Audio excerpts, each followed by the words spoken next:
organizer. Yes, sir, it's live now. The attendees are Yeah, ready. fine.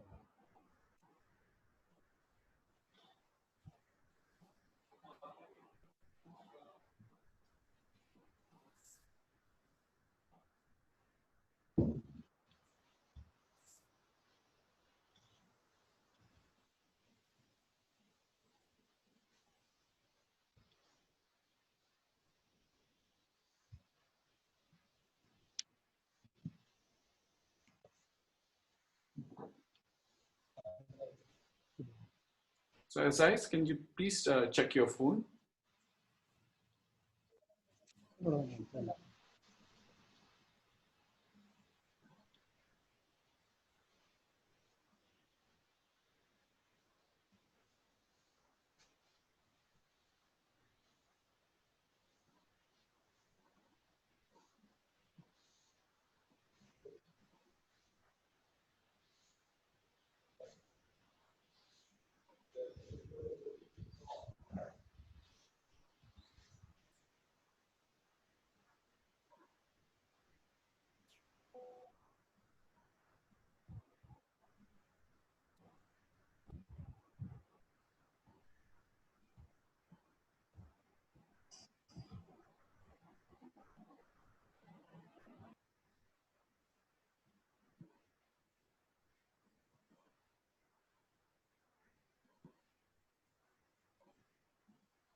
Good afternoon, dear participants.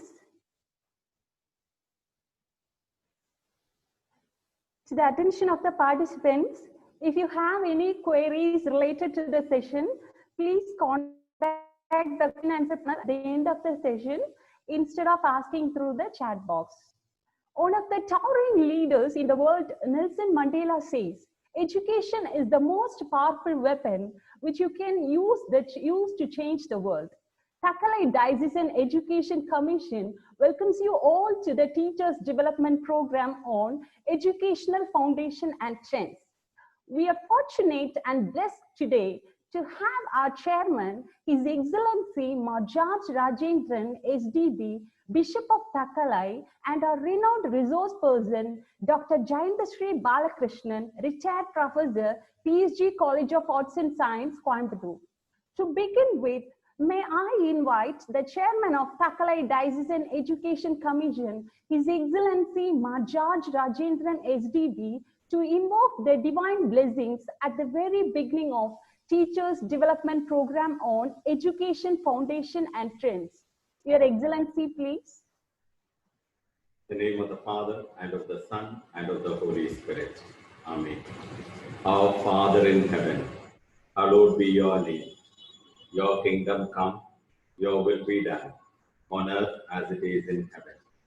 Give us this day our daily bread, and forgive us our trespasses, as we forgive those who trespass against us. And lead us not into temptation, but deliver us from the evil one. Dear Almighty and ever-living God, we glorify and thank you.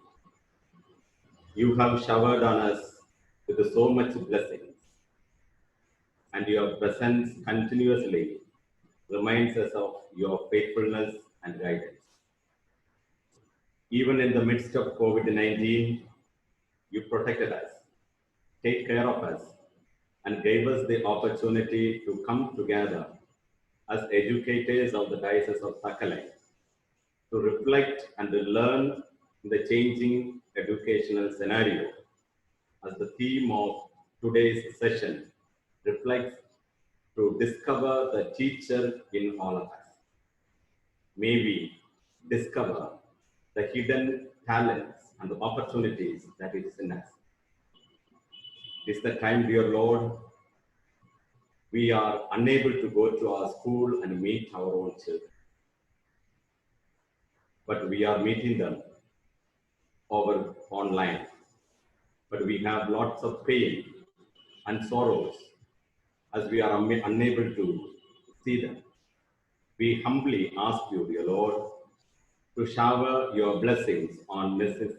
Jayendasri Balakrishnan, our speaker today, who is the greatest inspiration to the people of Tamil Nadu and all those who love Tamil, the language of Tamil, that she may share the most of her knowledge, heart, and soul to her respective topics. May we as participants also observe the invaluable knowledge, experiences, and put into practice what we may learn today. We pray that you may bless all the principals, correspondents of all the schools under the Diocese of Thakalai, and all the teachers.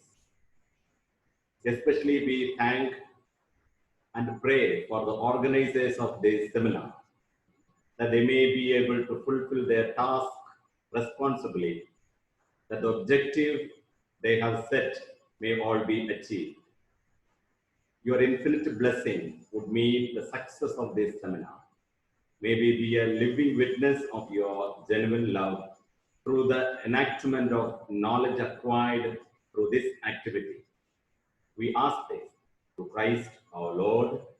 Amen. In the name of the Father, and of the Son, and of the Holy Spirit. Amen. Thank you, Your Excellency. Let me now invite Ms. Sharmistha, Assistant Professor, St. Alfonso College of Arts and Science, Vijayapuram, to deliver the welcome address. A very good afternoon to all.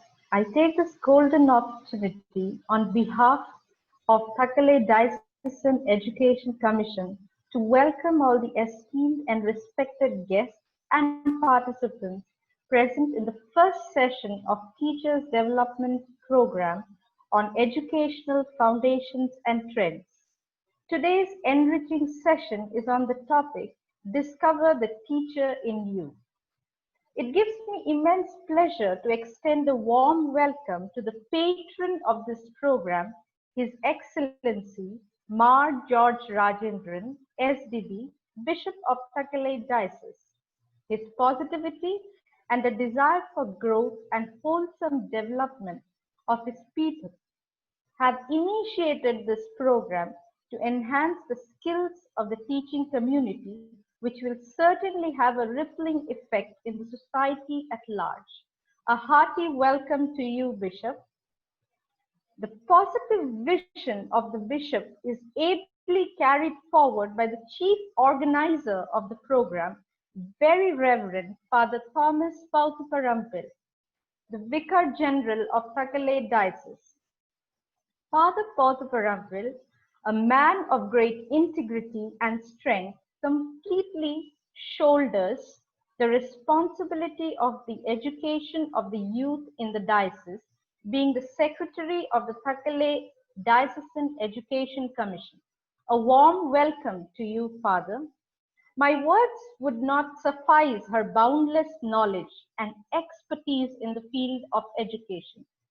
Before we are enthralled with her words, let me take the privilege to welcome Dr. Jayantashri Balakrishnan, the dynamic resource person for the session.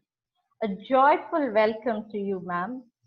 I'm also delighted to extend my gracious welcome to all the respected provincials of various congregations, esteemed correspondents and principals of the various educational institutions under the Diocese of Thakalay. With your presence and blessing, this session will certainly attain its most desired results. I gladly welcome you, Reverend Fathers and Sisters. A grand welcome is laid down to my fellow teacher of the college and the schools from Thakalay Diocese and the teachers from all other schools working in the diocese. I'm sure we will all greatly benefit out of this session. An energetic welcome to you all. Last but very important, I warmly welcome the principals, faculty and staff of St. Anthony's College, Shillong, our technical partners, and the program partners, St. Alphonsa College of Arts and Science, Karangal, whose joint venture has initiated the program. Once again, a hearty welcome to one and all. Let's tune ourselves well to reap the benefits of the session. Thank you. Thank you, ma'am. With pleasure, I would like to invite Dr. Rajesh, Assistant Professor, St. Alphonsa College of Arts and Science, to introduce our resource person, Dr. Jayantashri Balakrishnan.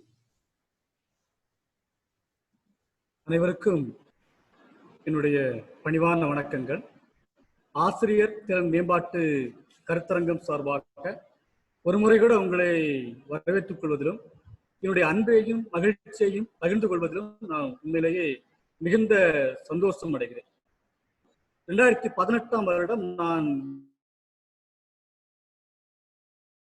கல்லூரியில் அம்மாவுடைய உரையை கேட்கக்கூடிய ஒரு வாய்ப்பு எனக்கு கிடைத்தது. அப்பந்தான் முதல் முறையாக ஜெயந்தஸ்ரீ அம்மாவை பார்க்கிறேன். நான் அப்போ MA படிக்கிற மாணவன். அவருடைய உரை அவ்வளவு ஆழமாகவும் என் மனதை கவரக்கூடியதாகவும் இருந்தது. என்னுடைய மனது மட்டுமல்ல, அங்கே கலந்து கொண்டிருந்த ஒரு 150க்கும் அதிகமான மாணவர்களால் அன்றைக்கு கொண்டாடப்பட்ட ஒரு ஆளுமையாக இருந்தாங்க. அதன் பிறகு ஒவ்வொரு அவருடைய பதிவுகளாக இருக்கட்டும், வீடியோக்களாக இருக்கட்டும், ஒவ்வொன்றையும் தொடர்ந்து பார்த்து வருகிறேன். அந்த அளவுக்கு அவர்கள் மீது மிக பெரும் பற்றும் ஒரு மரியாதையும் உடையவர்கள் அம்மா. ஒரு மாணவனாக இருந்து அவருடைய உரையை கேட்டு மகிழ்ச்சி அடைந்த நான் இன்று ஒரு ஆசிரியராக அவரை அறிமுகப்படுத்தக்கூடிய ஒரு வாய்ப்பு கிடைத்திருப்பது என்பது உண்மையிலேயே மகிழ்ச்சிக்குரியதாக எனக்கு கிடைத்த ஒரு மிகப்பெரிய பெயராக கருதுகிறேன். அந்த வகையில் அம்மாவை அறிமுகப்படுத்தும் போது ஒவ்வொரு ஆசிரியருக்குமே மாணவர்களுக்கு கல்வி கற்றுக் கொடுக்கும் போது ஒரு தாரக மந்திரம் அல்லது ஒரு நோக்கம் என்பது இருக்கும். அந்த வகையில ஜெயந்தஸ்ரீ அம்மாவுடைய நோக்கம் என்பது விழுமியங்கள் நிறைந்த தரமான கல்வியால் மட்டுமே மாணவர்களுக்கு நிலையான ஒரு நிறைவான மாற்றங்களை கொண்டு வர முடியும் என்பதுல ஒரு உறுதியான நம்பிக்கை கொண்டவர்கள் நம்முடைய அம்மா அவர்கள். கோவையில் இருக்கக்கூடிய பிஎஸ்சி கல்லூரியில் 35 ஆண்டுகள் பேராசிரியராக பணிபுரிந்தவர். பணிபுரிந்து ஓய்வு பெற்று தற்போது ஓய்வில் இருக்கக்கூடியவர். இருந்தாலும் அவருடைய உரைகளை நாம கல்விக்கும் பேச்சுக்கும் ஓய்வு இல்லை என்பதை கருத்தில் கொண்டு அவர் இன்னைக்கும் மாணவர்களோடு, பல்வேறு மக்களோடு, பல்வேறு குழுக்களோடு உரையாடி கொண்டிருக்கிறார். உண்மையிலேயே அவருடைய உரையை கேட்கிற ஒவ்வொரு மனசு, அது எவ்வளவு கடினமான மனதாக இருந்தாலும் சரி, அந்த உரையில தன்னை மறந்து போகக்கூடிய அந்த அளவுக்கு ஒரு தாய் எப்படி ஒரு மகன் கிட்ட மகள் கிட்ட பேசுவார்களோ அந்த அளவுக்கு ஒரு ஆழமான உரையை, கடினமான விஷயங்களை கூட இனிப்பு தடவைய ஒரு மாத்திரையாக தரக்கூடிய அளவுக்கு வல்லமை உள்ள ஒரு பேச்சாளர். இவர்கள் வெறும் பேராசிரியர் மட்டுமல்ல, கல்வியாளர், எழுத்தாளர், மொழிபெயர்ப்பாளர், மனநல ஆலோசகர் என்கிற ஒரு பன்முக ஆளுமையாக இவர்கள் இருக்கிறார். பொதுவாகவே எனக்கு ஒரு எண்ணம் எப்போதுமே உண்டு, ஒரு ஆசிரியன் என்பவன் பன்முக ஆளுமைகள் கொண்டவனாக இருக்கிறான். அப்போது மட்டும்தான் அவனால் மாணவர்களோடு உறவாட முடியும். இந்த மாணவ சமூகத்தை ஒரு நல்ல வழிக்கு அல்லது வருங்கால தலைமுறை என்பது ஒரு ஆசிரியனுடைய கைகளில் இருக்கும். அப்போது மட்டும்தான் ஒரு சிறந்த ஒரு சமூகத்தை நம்மளால் உருவாக்கிவிட முடியும் என்கிறதுல எனக்கும் மிக உறுதியான நம்பிக்கை உண்டு. அந்த வகையில ஒரு பன்முக ஆளுமையாக அம்மா அவர்கள் இருக்கிறாங்க. இந்திய அரசினுடைய செம்மொழி நிறுவனத்தினுடைய அமைப்புல குறுந்தொகை ஆங்கில மொழிபெயர்ப்பினுடைய செம்பதிப்பினுடைய ஆசிரியராக இருந்து அதை திறம்பட கொண்டு வந்தவர்கள். இவருடைய மொழிபெயர்ப்புகள்ல திருக்குறள், பாரதியார் கவிதைகள், 500 சிற்பியினுடைய ஒரு கிராமத்தின் நதி என்கிற ஒரு நூலுக்கு விருது கிடைத்த சிற்பி. இந்த இடத்துல சிற்பியை பற்றி பேசும்போது அவருடைய ஒரு கவியரங்கில் அவருடைய தலைமையில் நான் ஒரு கவிதையை வாசித்திருக்கிறேன் என்பதை கூட நான் அதில் பதிவு செய்து கொள்ள விரும்புகிறேன். அவர்களுடைய பூஜ்யங்களின் சங்கிலி என்கிற கவிதை தொகுப்பையும், கல்யாண்ஜியின் கவிதைகள் போன்றவர்களை இவங்க ஆங்கிலத்திற்கு மொழிபெயர்த்திருக்கிறார்கள். அதே மாதிரி ஆனந்தவனுடைய பொன்விழா ஆண்டில் ஆனந்தவிடம் நடத்திய சிறுகதை போட்டியில் இவருடைய மழைவில் மனிதர்கள் என்கிற சிறுகதை முதல் பரிசை பெற்றதோடு எல்லோருடைய பாராட்டையும் பெற்ற ஒரு சிறுகதையாக இருந்தது. அந்த விதத்திலையும் ஒரு சிறுகதை ஆசிரியராகவும் தன்னை அடையாளப்படுத்திக் கொண்டவர். அது மட்டும் இல்லாம இந்தியாவில் இருக்கக்கூடிய பெரும்பாலான பல்கலைக்கழகங்கள், கல்லூரிகள்ல பணியாற்றக்கூடிய ஆசிரியர்களுக்கு வகுப்படுத்தவர் என்கிற ஒரு பெருமையும் அம்மாவுக்கு உண்டு. பேராசிரியர்களுக்கே பேராசிரியர் என்று கூட நாம இவர்களை இந்த நேரத்துல நம்ம புகழலாம். அது மட்டும் இல்லாமல் இந்திய அளவிலும் பன்னாட்டு அளவிலும் 40க்கும் அதிகமான ஆய்வு கட்டுரைகளை வழங்கிய சிறப்புக்குரியவர் நம்முடைய அம்மா. அது மட்டும் இல்லாம பல்வேறு நாடுகளுக்கு இவங்க சுற்றுப்பயணம் மேற்கொண்டிருக்கிறார்கள். நாடுகளை இவர்களை ஒரு சிறப்பு விருந்தினராக அழைத்து கொண்டாடிய சம்பவங்கள் நிறைய பார்க்க முடிகிறது. அது மட்டும் இல்லாமல் அந்த நாடுகளில் இருக்கக்கூடிய அமைப்புகள் சார்ந்து இவர்களை அழைத்து அவர்களுடைய உரையை கேட்பதற்காக உலகம் முழுவதும் பெரும்பாலான நாடுகளுக்கு இவங்க சென்றிருக்கிறார்கள். அந்த வகையில 2016 மலேசியா நாட்டில் இவர்கள் மேற்கொண்ட 20 நாட்கள் சுற்றுப்பயணம் என்பது மிக சிறப்பான ஒரு சுற்றுப்பயணமாக அமைந்தது. அங்கே வாழக்கூடிய தமிழ் ஆசிரியர்களையும் மாணவர்களையும் பெற்றோர்களையும் கலந்து அவருடைய உரையாடி அவர்களை ஊக்கப்படுத்தி அவர்களுக்கு வாழ்க்கையின் பல்வேறு பரிமாணங்களையும் பரிணாமங்களையும் ஏற்படுத்தி கொடுத்த ஒரு உருவாக்கி கொடுத்த ஒரு உரையாக இவருடைய மலேசியா 2016 இவர் மலேசியாவுக்கு மேற்கொண்ட அந்த உரை இருந்தது என்பது மிக முக்கியமான விஷயம். அதே போல 2016 சிங்கப்பூரில் நடைபெற்ற கவிமாலை என்கிற அமைப்புல இவங்க கலந்து கொண்டு ஒரு சிறந்த உரையை கொடுத்தார்கள். அது மட்டும் இல்லாமல் 2017 ஆண்டு மார்ச் மாதம் 4ஆம் தேதி நமது மறைந்த குடியரசுத் தலைவர் ஐயா அப்துல் கலாம் அவருடைய நினைவு சொற்பொழிவினை ஆங்கிலத்தில் ஆற்றியவர். அதே மாதிரி இலங்கையில் உள்ள இந்திய தூதரகத்தின் அழைப்பின் பேரிலும் இலங்கை அரசினுடைய அழைப்பின் பேரிலும் அக்டோபர் 2016 ஆண்டு உலக அகிம்சை தினத்தை முன்னிட்டு காந்திஜி அமைதியின் தூதுவர் என்கிற ஒரு உரையை இலங்கை மண்ணில் கொடுத்தவர்கள். அதே மாதிரி இலங்கையினுடைய வடமாகாணத்தில் 20 நாட்கள் சுற்றுப்பயணம் மேற்கொண்டு போரினால் பாதிக்கப்பட்ட 10,000த்திற்கும் அதிகமான மக்களை 22 பேச்சரங்கங்களில் சந்தித்ததோடு மட்டுமில்லாமல் பள்ளி மாணவர்கள் 3000 விதவைகளோடும் ஒரு உரையை நிகழ்த்தியவர். உண்மையிலேயே துன்பப்பட்டு இருக்கக்கூடிய மனிதனுக்கு ஒரு ஆறுதலான வார்த்தை என்பது ஒரு கடவுளுடைய வார்த்தையாக இருக்கு. ஒரு கடவுளுடைய ஒரு தோன்றலாக இருக்கும். அந்த வகையில இலங்கையில இவங்களுடைய உரை என்பது மிக பேசப்பட்டதும் அந்த மக்களுக்கு மிகப்பெரிய ஒரு ஆறுதலான உரையாக இருந்தது. அதே போல 2015, 2017 ஆண்டுகளில் இவர் மேற்கொண்ட கனடா நாட்டு பயணங்களும் அங்கு வாழக்கூடிய புலம்பெயர்ந்த தமிழர்களோடு இவர்கள் உரையாற்றிய அந்த உரையும் என்பது மிக சிறப்பானதான ஒரு உரையாக இருக்கிறது. அது மட்டும் இல்லாமல் இவர் குவைத்து, சிசல்ஸ் போன்ற நாடுகளுக்கும் அங்குள் வாழும் தமிழர்களுடைய அழைப்பை ஏற்று அங்கே சென்று அவர்களோடு தன்னுடைய உரையை, அவருடைய மாற்றங்களை, உரையின் மூலமாக மிகப்பெரிய மாற்றங்களை கொண்டிருந்தவர். அது மட்டும் இல்லாமல் மனதில் உறுதி வேண்டும் என்கிற பொருண்மையில மொத்தம் 300க்கும் அதிகமான தொலைக்காட்சி உரையாடல்களை நிகழ்த்தியவர். ஒருத்தருடைய வாழ்க்கையில இத்தனை உரையாடல்கள், இவ்வளவு பங்களிப்புகள் என்பது ஒரு தமிழ் சமூகத்தினுடைய அல்லது ஒரு தமிழ் சமூகத்துல ஜெயலலிதா அம்மா நமக்கு கிடைத்தது என்பது உண்மையிலேயே நாமெல்லாம் கொண்டாட வேண்டிய ஒரு ஆளுமை.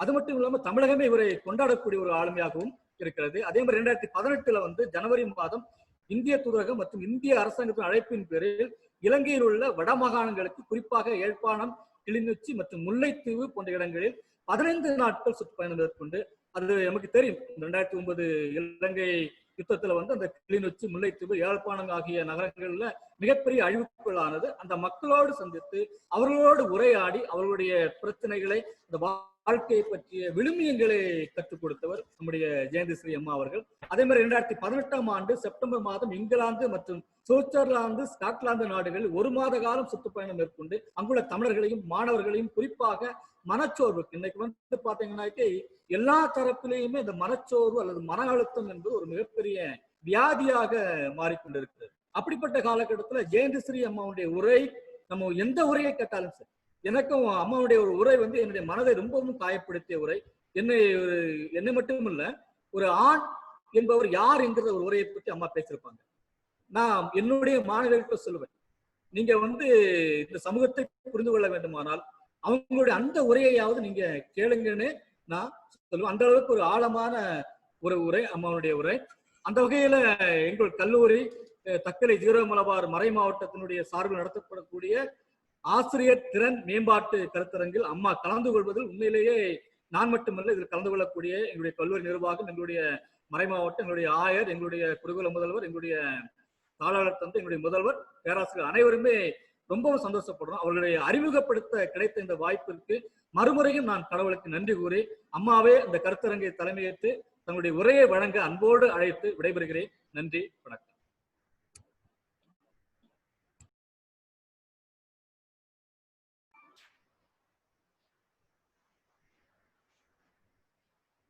வணக்கம். Mrs. Aksha, may I start? Yes, ma'am. Yes, ma'am. Oh, yeah. Thank The you. session Thank is you. in video. Right. வணக்கம். தக்கலை டயசிஸ் எஜுகேஷன் கமிஷன் அதனுடைய ஆழமாக இருக்கக்கூடிய, நெடுந்தூண்களாக இருக்கக்கூடிய, வேர்களாகவும் விழுதுகளாகவும் எல்லோரையும் தாங்கி இருக்கக்கூடிய அத்தனை பெரிய நபர்களுக்கும் என்னுடைய மிக பணிவான வணக்கம். பிஷப் ஐயாவிற்கு என்னுடைய பெரிய வணக்கம். ஏன்னா அவருடைய பிரார்த்தனை என்னையும் உள்ளிட்டு, என்னையும் என் குடும்பத்தையும் ஆண்டவன் பத்திரமாக காப்பாற்ற வேண்டும் அப்படிங்கிற ஒரு மிக அழகான ஒரு பிரார்த்தனைக்குள் என்னை இழுத்த பொழுது எனக்கு உண்மையாகவே மெய்சிலிர்த்து போனது. அதை விட உண்மையாக எல்லோருமே ஆச்சரியப்படலாம், இந்த பேண்டமிக் நேரத்தில் இப்படி நான் பேசலாமா என்று. கண்டிப்பாக எங்கெங்கோ இருக்கக்கூடிய நபர்கள் நேராக சந்திக்க முடிந்தால் ஓரளவு மட்டுமே தான் நம்மால் பார்க்க முடியும். தக்கலையில் இருக்கக்கூடிய இந்த அமைப்பு இதை தொகுத்து வழங்குவதற்காகவும் இதன் கண்ணுக்கு தெரியாத ஒரு வேறாக இருப்பதற்காக ஷில்லாங்கில் இருந்து திரு நாத்தேனியல் அவர்கள் அத்தனை பேருக்கும் என்னுடைய பரிபூர்ணமான நன்றி.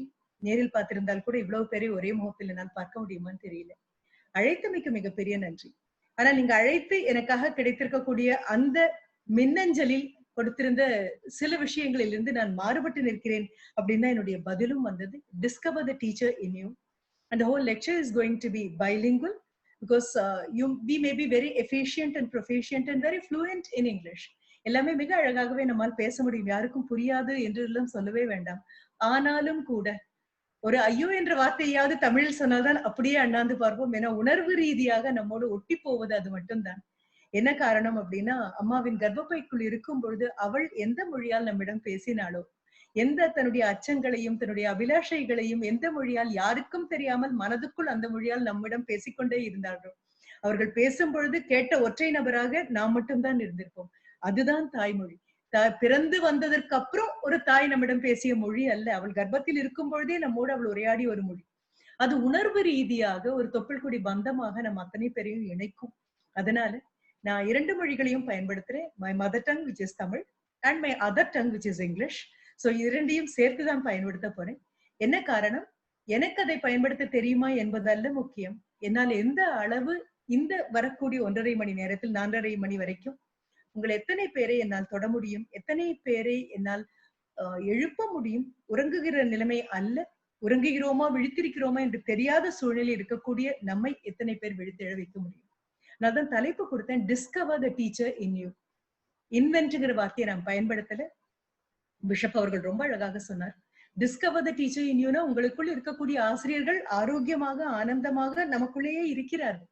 இப்ப என்ன பண்ணணும்? அப்படிப்பட்ட ஒரு ஆசிரியர் இருக்கும் விஷயம் தெரியாமல் we would have covered the teacher.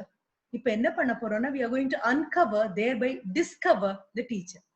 அதுதான் பண்ண போறோம். நம்ம ஏது புதியதாக உங்களுக்கு ஒரு அறிவுரை கொடுப்பதற்காக இல்லை, உங்களை விட வயதில் முதிர்ந்த ஒரு நபராக இருப்பதால் 35 ஆண்டு காலம் ஒரு கல்லூரியில் பேராசிரியராக பணிபுரியக்கூடிய ஒரு நல்ல வாய்ப்பு எனக்கு கிடைத்தமேனால் அதிலிருந்து நான் பெற்ற அந்த அனுபவ உண்மைகளை உங்களோடு பகிர்ந்து கொள்ள போகிறேன். அவ்வளவுதான். அது இந்த காலத்திற்கு பொருந்துமா அந்த காலத்திற்கு பொருந்துமாங்கிற கேள்விகள் எங்கேயுமே இல்லை. நிரந்தரமான உண்மைகள், நிதர்சனங்கள் எல்லா காலத்திற்கும் பொருந்தும். நாம் நின்று பார்க்கக்கூடிய கோணங்கள் தான் வேறே தவிர என்றைக்கும் உண்மை உண்மையாகத்தான் இருக்கும். அப்போ ஒரு மரம் மரமாகத்தான் இருக்கும். மரத்தை விட்டு எவ்வளவு தூரத்தில் நீங்கள் நிற்கிறீர்கள் என்பதை பொறுத்தது மரம் உங்களுக்கு எப்படி காட்சியளிக்கிறது என்று, எந்த கோணத்திலிருந்து பார்க்கிறீர்கள் என்பதை பொறுத்தது அது எப்படி உங்களுக்கு காட்சியளிக்கிறது என்று. ஆனால் மரத்தை பார்க்கும் பொழுது அது மரமாக மட்டும்தான் இருக்க முடியும். இதுதான் உண்மையும் கூட. இப்ப இந்த உண்மையை பல கோணங்கள்ல பார்ப்பதற்கு முன்னால ஆசிரியர்கள் கிட்ட நான் சில உண்மைகளை உங்ககிட்ட நான் சொல்ல போறதுல, உங்களை பற்றிய உண்மைகளை நீங்களே தெரிந்து கொள்வதற்காக சில கேள்விகளை மட்டும்தான் நான் முன்னால வைக்க போறேன். Fortunately, we are all in a very private ambience.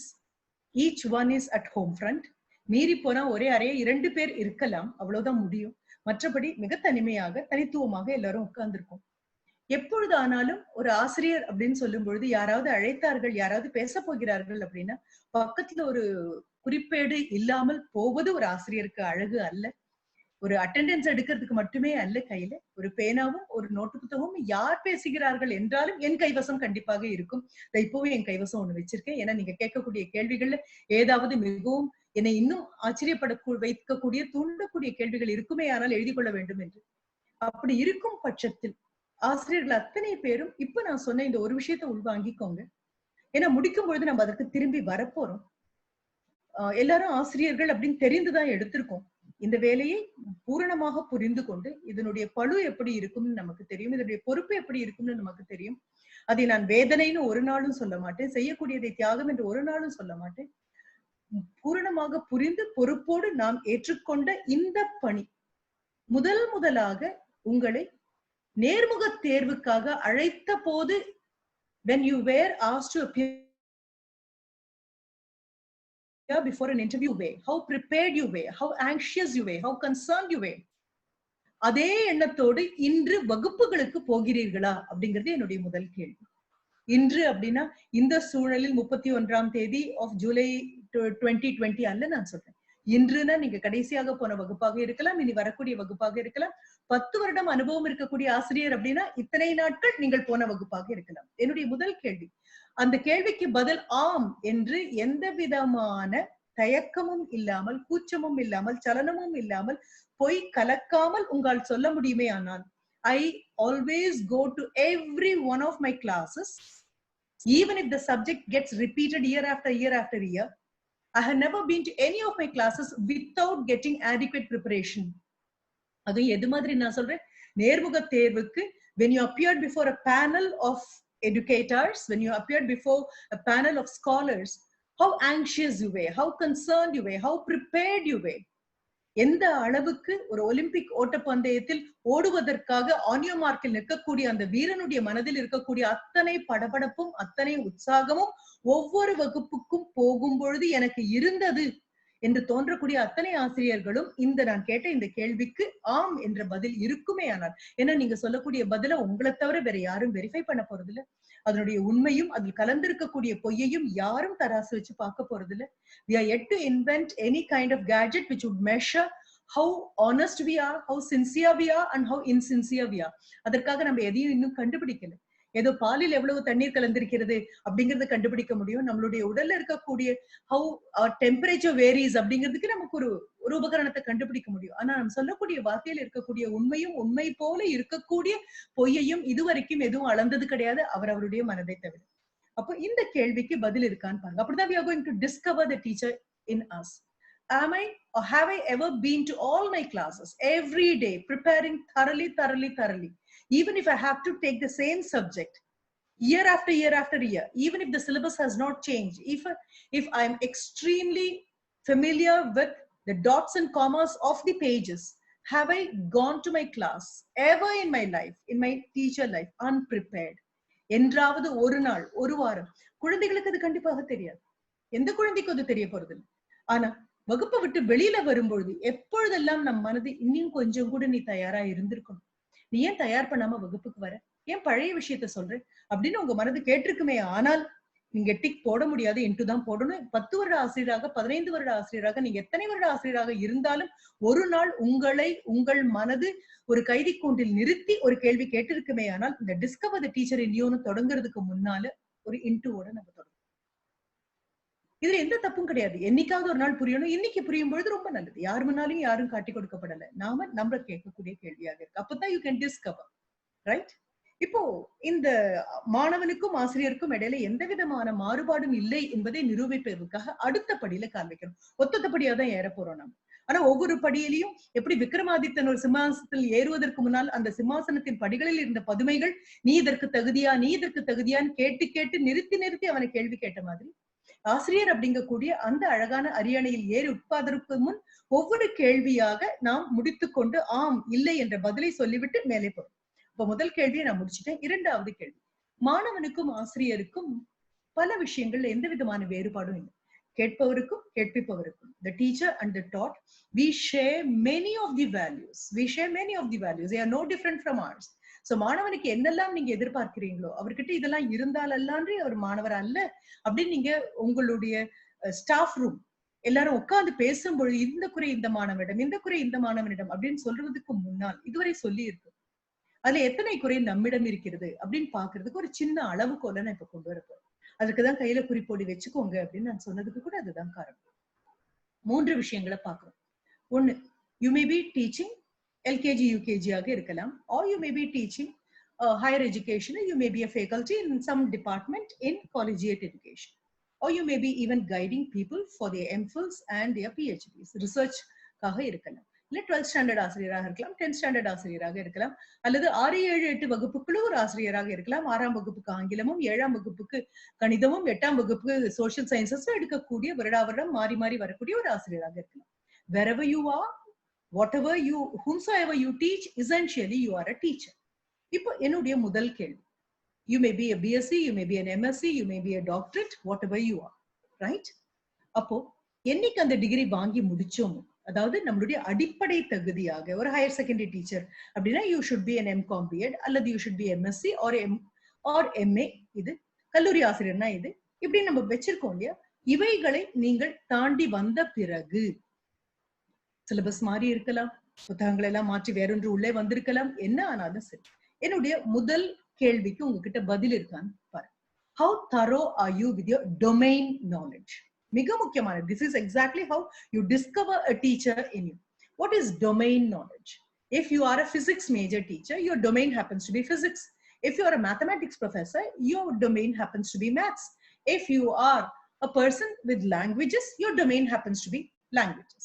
சரி, ஏதாவது ஒன்றை எடுத்து ஸ்பெஷலைசேஷன் செய்தோம் மேடம், மற்றவற்றை பற்றி கவலைப்படவில்லை அப்படின்னு சொல்வதற்கு நமக்கு கண்டிப்பா உரிமை கிடையாது. அது மாணவனுக்கு மட்டுமே உள்ள உரிமை.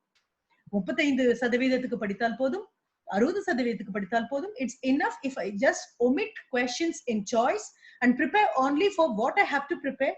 If I need first class, okay, fine, I go for first class. If I go for first class with distinction, I prepare that way. If I would like to get my optimum score, I prepare that way. That is a kind of an allowance which is given only to a student. ஆசிரியருக்கு அப்படி ஒரு allowance கண்டிப்பா கிடையாது. புத்தகத்தை 10 தடவை படித்து அதில் இத்தனை கேள்விகளுக்கு மட்டும் பதில் சொன்னால் போதும் அப்படிங்கக்கூடிய அந்த ஒரு சலுகை மாணவனுக்கு மட்டும்தான். இப்ப டொமைன் நாலேஜுக்கு தான் நான் மறுபடியும் வரேன். டொமைன் நாலேஜுக்கு வரும்பொழுது how many of you have got the depth of knowledge?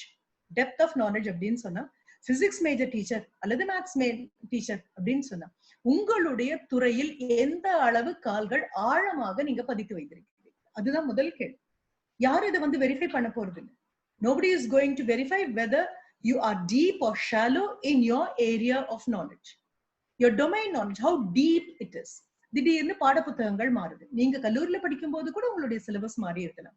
எப்பொழுதாவது ஒரு நாள் ஏன் திடீர்னு சில பாடங்கள் என்னுடைய இந்த பாடத்திட்டத்திலிருந்து எடுக்கப்பட்டன, ஏன் புதியதாக சேர்க்கப்பட்டன அப்படின்னு ஒரு நாளாவது உட்கார்ந்து சக ஆசிரியர்களோடு இதை பற்றி உரையாடியது உண்டா? இல்ல நீங்க வரும்பொழுது ஒரு புது சிலபஸ் வந்திருக்கு, அதுக்கு உங்களை நீங்க தயார்படுத்திக்கணும் அப்படிங்கும் பொழுது அதை தயார்படுத்தும் பொழுது இதற்கு முன்னால் போன அந்த மாணவர்களுக்கு இருந்த அந்த பாடத்திட்டம், அந்த பாடத்திட்டத்தில் வந்த மாறுபாடுகள் நீங்க கொண்டு வந்தது அல்ல. You are just an implementer, அவ்வளவேதான். நீங்க அந்த சிலபஸ உருவாக்கிய நபர் அல்ல, அதை செயல்படுத்த வேண்டிய நபரே. ஆனால் கூட அந்த துறையில் உங்களுடைய பாடத்தில் ஹவு டீப் யூ ஆர்ங்கிறது ரொம்ப ரொம்ப முக்கியமானது. என்ன காரணம் அப்படின்னா வகுப்புக்கு போய் நீங்க பாடம் எடுக்கும் பொழுது the want of knowledge and the knowledge, the difference between these two will be immediately understood by your student. சொல்லிக் கொடுத்த பாடத்தை மட்டும் அல்ல குழந்தைகள் புரிந்து கொள்வார்கள். ஆசிரியருக்கு சொல்லிக் கொடுக்க முடியாத இடங்கள் பாடங்களில் எங்கெங்கே இருக்கின்றன அப்படிங்கிறது நம்மள அறியாம நம்ம காட்டிடுவோம் முதல்ல. அதுதான் பல நேரங்களில் குழந்தைகள் கேள்வி கேட்கிறது அல்லது குழந்தைகளை கேள்வி கேட்காமல் விடுவது, இவை எல்லாமே அதற்கான காரணம். அப்போ உங்களுடைய அந்த அறிவுல ஆழம் இருக்கா? how deep your knowledge is. அடுத்தது how wide it is. ஒரு பிசிக்ஸ் மேஜர் டீச்சர் கண்டிப்பாக இருக்கக்கூடிய ஆன்சிலரிஸ் என்னவாக இருக்கும்? you would have had maths, you would have had chemistry. ஒரு கெமிஸ்ட்ரி டீச்சர் அப்படின்னா அதனோடு இருக்கக்கூடிய அலைட் சப்ஜெக்ட், ஆன்சிலரி சப்ஜெக்ட். எதற்காக இதை கொடுத்திருக்காங்க அப்படின்னு மாணவனா இருக்கும் போது நம்ம யோசித்தோமோ இல்லையோ, ஆசிரியராக இருக்கும்போது அது கண்டிப்பாக யோசிக்கணும். என்ன காரணம் அப்படின்னா ஒவ்வொரு பாடத்திட்டமும் தன்னோட பங்குக்கு பல விடயங்களை சேர்த்துக்கொள்ளும். ஒரு எக்கனாமிக்ஸ் ப்ரொஃபசர் அப்படின்னு சொன்னா கூட அந்த ப்ரொஃபசருக்கு statistical knowledge is something very important, mathematical knowledge is something very important, sociological awareness is something important, psychological awareness is very important. நம்ம கேட்கலாம், எடுத்து படித்தது எக்கனாமிக்ஸ் மட்டும் தானே, பொருளாதாரம் மட்டும் தானே, அதில் எதற்கு இவை எல்லாம் அப்படின்னு சொல்லும் பொழுது அகலமான ஆழ பார்வை நமக்கு இல்லாமல் போகும் பொழுது எக்கானமி ஆஃப் அ பர்சன் இதுவே எனக்கு எதற்கும் சேர்ந்து வரும் தெரியுமா? இந்த பார்வை இல்லாமல் போகும் பொழுது தமிழ் அல்லது ஆங்கிலம் மொழி ஆசிரியராக இருக்கும் பொழுது இவற்றின் தாக்கத்தை பற்றி நான் புரிந்து கொள்ளாமல் அடிப்படையாக if I do not have any knowledge about economics or sociology or psychology, fine, my teaching of a piece of poem in a class will become absolutely inadequate and incomplete. என்ன காரணம்? கவிதை எழுதுவதற்காக அதனுடைய பின்புலம் எப்படி இருந்தது, அந்த படைப்பாளி எப்படி இருந்தான், அவனுடைய சோஷியோ எக்கனாமிக் ஸ்டேட்டஸ், பொருளாதார சூழ்நிலை எப்படி இருந்து, இது அத்தனையும் ஒரு ஆசிரியருக்கு டொமைன் நாலேஜுக்குள்ள கண்டிப்பாக வந்தே ஆகணும். அதைத்தான் நான் சொன்னேன்.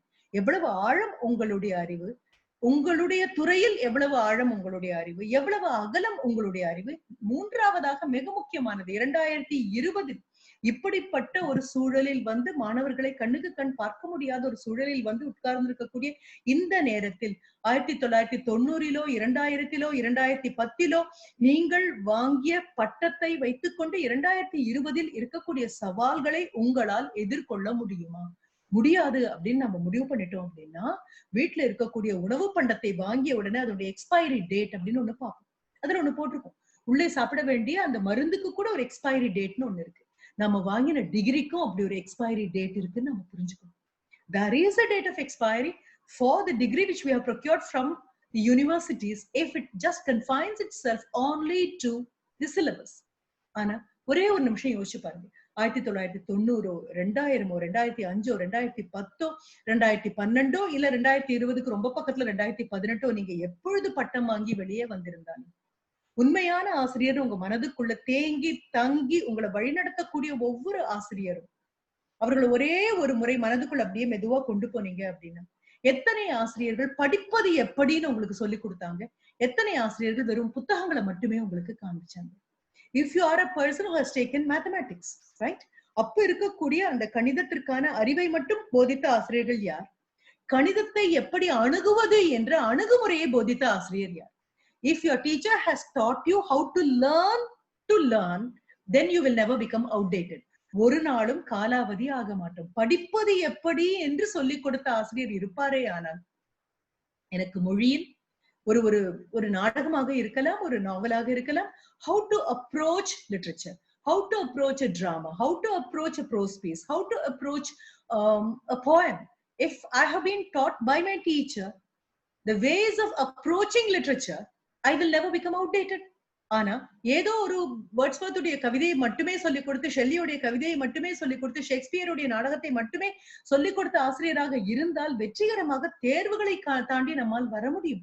ஆனால் வாழ்க்கை வைக்கக்கூடிய மிகப்பெரிய தேர்வான, மிகப்பெரிய சவாலான பாடத்திட்டங்கள் அத்தனைவற்றையும் தகர்த்து வீசிவிட்டு இப்பொழுது வந்திருக்கக்கூடிய 2020 கண்ணுக்கு கண் நாம் பார்க்கக்கூடிய அத்தனை சவால்களையும் ஏற்றுக்கொள்ள கல்வி உங்களுக்கு சொல்லிக் கொடுத்தது என்றால் அந்த கல்வி நிரந்தரமானது. அதுதான் கேட்கிறேன் நான். What is the immediate relevance of your degree which you got in 1990 or 1995 or 2000 or whatever? இல்ல மேடம், நான் அப்ப படித்த பிசிக்ஸ் வச்சு இப்ப என்னால ஒன்னும் பண்ண முடியாது, அதனால் சமுதாயத்தில் ஏற்பட்டிருக்கக்கூடிய இந்த நிலைக்கு ஒரு மாற்று என்னால் யோசிக்க முடியாது, என்னுடைய பொருளாதார அறிவினால் ஒரு மாற்று கொண்டு வர முடியாது, என்னுடைய social sciences cannot help me to come out of this kind of damage done by a pandemic. எனக்கு மற்றவர்களை விட இன்னும் அதிகமா நான் பயப்படுறேன் அப்படின்னா, சாப்பிடக்கூடிய மாத்திரையில் இருக்கக்கூடிய எக்ஸ்பைரி டேட் மாதிரி, உணவில் இருக்கக்கூடிய எக்ஸ்பைரி டேட் மாதிரி கல்விக்கு ஒரு எக்ஸ்பைரி டேட் வந்துருச்சுன்னு அர்த்தம். அது வரக்கூடாது. இப்ப இது அடுத்த சவால் உங்களுக்கு. ஆழமான கல்வியாக இருந்திருக்கணும், அகலமான கல்வியாக இருந்திருக்கணும்.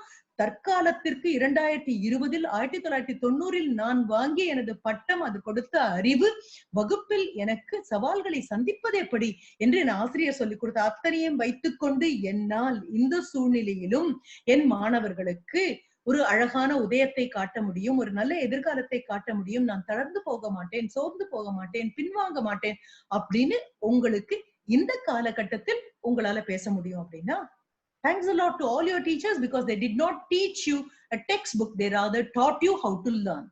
Learning how to learn is education which will never go outdated at any point of time. இது அந்த முதல் நான் சொன்ன டொமைன் நாலேஜ்னுடைய மூன்றாவது மட்டும்தான் வந்திருக்கேன். நான்காவது என்ன தெரியுமா?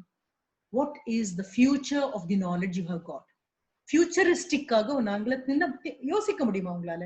Can you ever think futuristically? இப்போ ஒரு இடத்துல வந்து நிக்கிறோம், அப்படியே திகைச்சு போய் நிக்கிறோம், மிரண்டு போய் நிக்கிறோம். எத்தனை நாளா நிக்க முடியும்?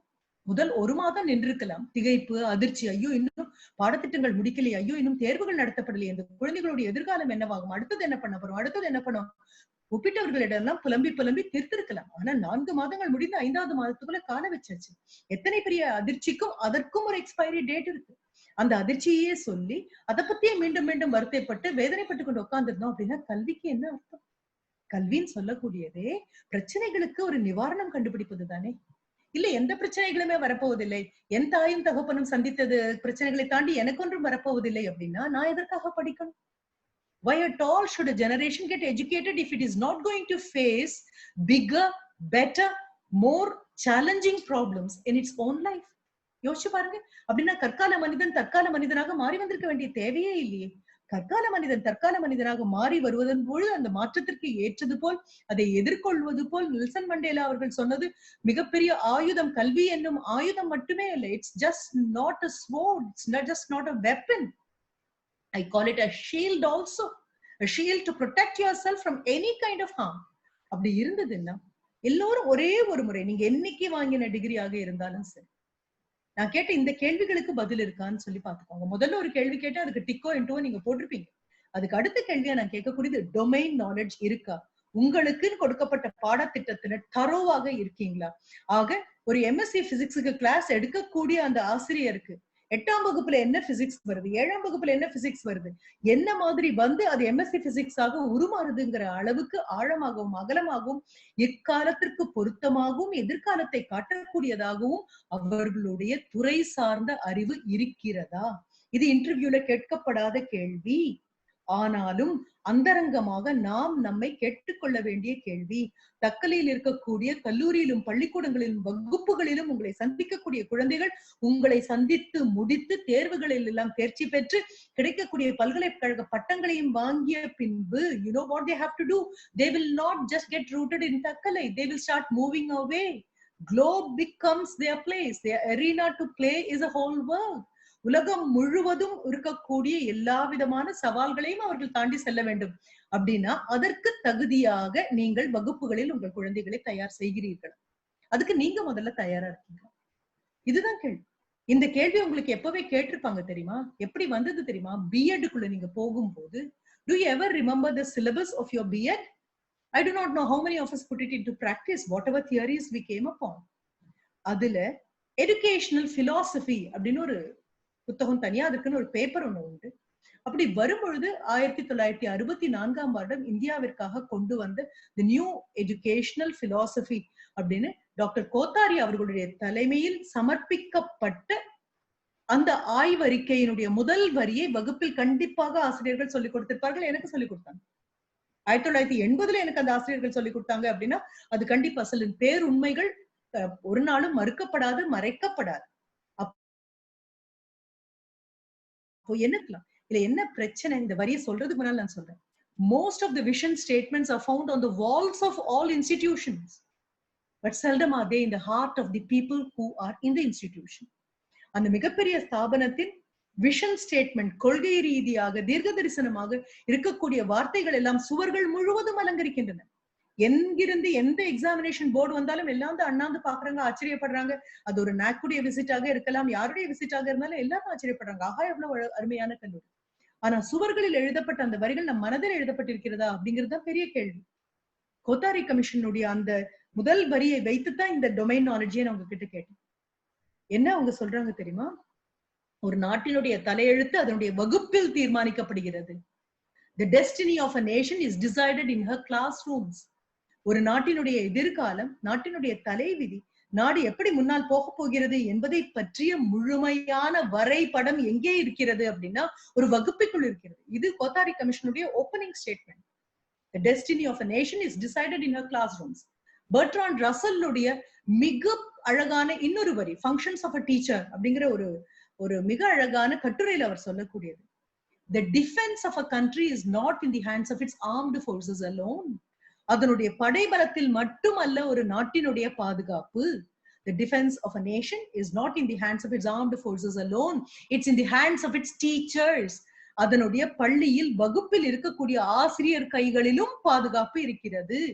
அதனால்தான் உங்களுடைய வேதனைகளையும் உங்களுடைய தியாகங்களையும் பற்றி நீங்கள் பேச வேண்டும் அப்படின்னு சொன்ன பொழுது நான் சொன்னதற்கு காரணம், எல்லையில் எங்களை காப்பாற்ற நின்று கொண்டிருக்கக்கூடிய ராணுவ வீரன் எந்த அளவு துணிச்சலோடு தெரிந்தே அந்த வேலையை எடுத்திருக்கிறானோ அதே போல் தெரிந்தேதான் இந்த வேலைக்குள் வந்திருக்கிறோம் அப்படின்னு நான் சொன்னேன். அப்படிங்கிறது சத்தியமாக இருக்குமே ஆனால் உங்களுடைய டொமைன் நாலேஜ இந்த நாட்கள்ல மறுபடியும் சரி பண்ணுங்க. செப்பனிடுறதுக்கு இதுதான் நேரம்.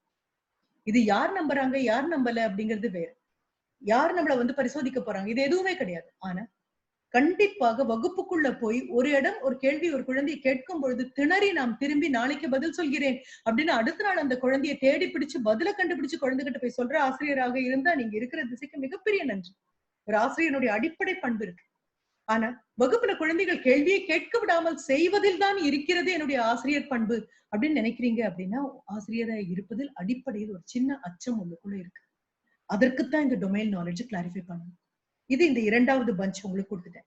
மூன்றாவதாக வரக்கூடியது, when you entered on the day of your interview, how sure you were of your language, how sure you were of your communicative skills.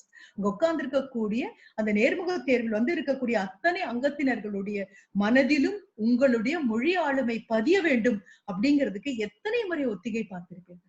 அந்த ஒத்திகை வகுப்புக்கு போகும்போது வந்திருக்கிறதா? 10 ஆண்டு காலம் ஆசிரியர்களாக இருக்கேன், என்னுடைய மொழி வல்லமை மாறி இருக்கிறதா?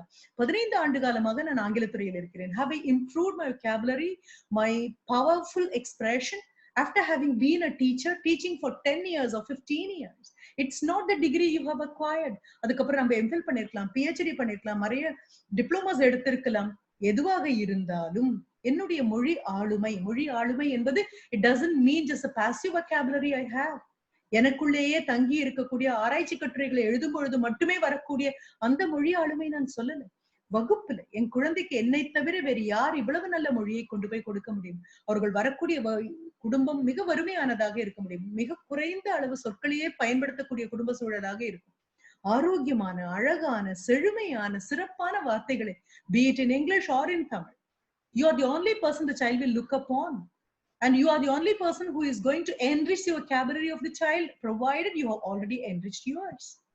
ஒவ்வொரு நாளும் புதிய புதிய வார்த்தைகளாக, புதிய புதிய வார்த்தைகளை சேர்த்து வரக்கூடிய புதிய புதிய வாக்கியங்களாக கொண்டு வர உங்களால் முடியுமே ஆனால் அப்படி ஒரு முயற்சி நடந்திருக்கிறதா? Have you improved your communicative skills since you joined as a teacher? இதெல்லாம் வச்சுதான் the discover the teacher in you-க்கு நம்ம வரப்போறோம். இல்லைன்னா ரொம்ப கடினமான விஷயமாக இருக்கும். என்ன காரணம்? ஒரு குழந்தை ஆசிரியர் சொல்லக்கூடிய ஆசிரியருடைய சொல் வளத்தில் வறுமை இருக்குமே ஆனால். Hope you get me. If the vocabulary of the teacher is pathetically impoverished, I'm sorry, the child will not develop its imagination. தன் குழந்தையினுடைய கற்பனை வளம் எப்ப மாறும்? ஆசிரியருடைய ஒரு 100 வார்த்தைக்குள் இருக்கக்கூடிய வார்த்தைகளை வைத்தான். எந்த ஆசிரியராக நீங்க இருந்தாலும் சரி, எந்த துறையை சார்ந்த ஆசிரியர்களாக இருந்தாலும் சரி, எந்த துறையை சார்ந்த நபராக இருந்தாலும் ஏதோ ஒரு மொழியைத்தானே பயன்படுத்த போறோம். Be it English or Tamil, fine. உங்களுடைய உச்சரிப்பு, உங்களுடைய மொழி ஆளுமை, உங்களுடைய the powerful way in which you communicate. மிக அழகாக ஒரு வரி வரும். நெருப்பு என்று எழுதினால் புகை வர வேண்டும் அப்படின்னு சொல்லி தமிழின் முதுபெரும் எழுத்தாளரான ராசா ராமாமிர்தம் அவர்கள் சொல்வாங்க. எனக்கு ஒவ்வொரு முறை வகுப்புக்கு போகும்போது அது தோணும். ஒரு ஆசிரியர் சொல்லக்கூடிய ஒவ்வொரு வார்த்தையிலையும் the passion of a teacher will have to be carried in the words a teacher communicates with. யாரும் உறங்க போறதோ, உறங்காமல் இருக்கிறதோ, தாலாட்டோ இவை எதுவுமே கிடையாது. ஒரு ஆசிரியர், the teacher becomes a wizard of words.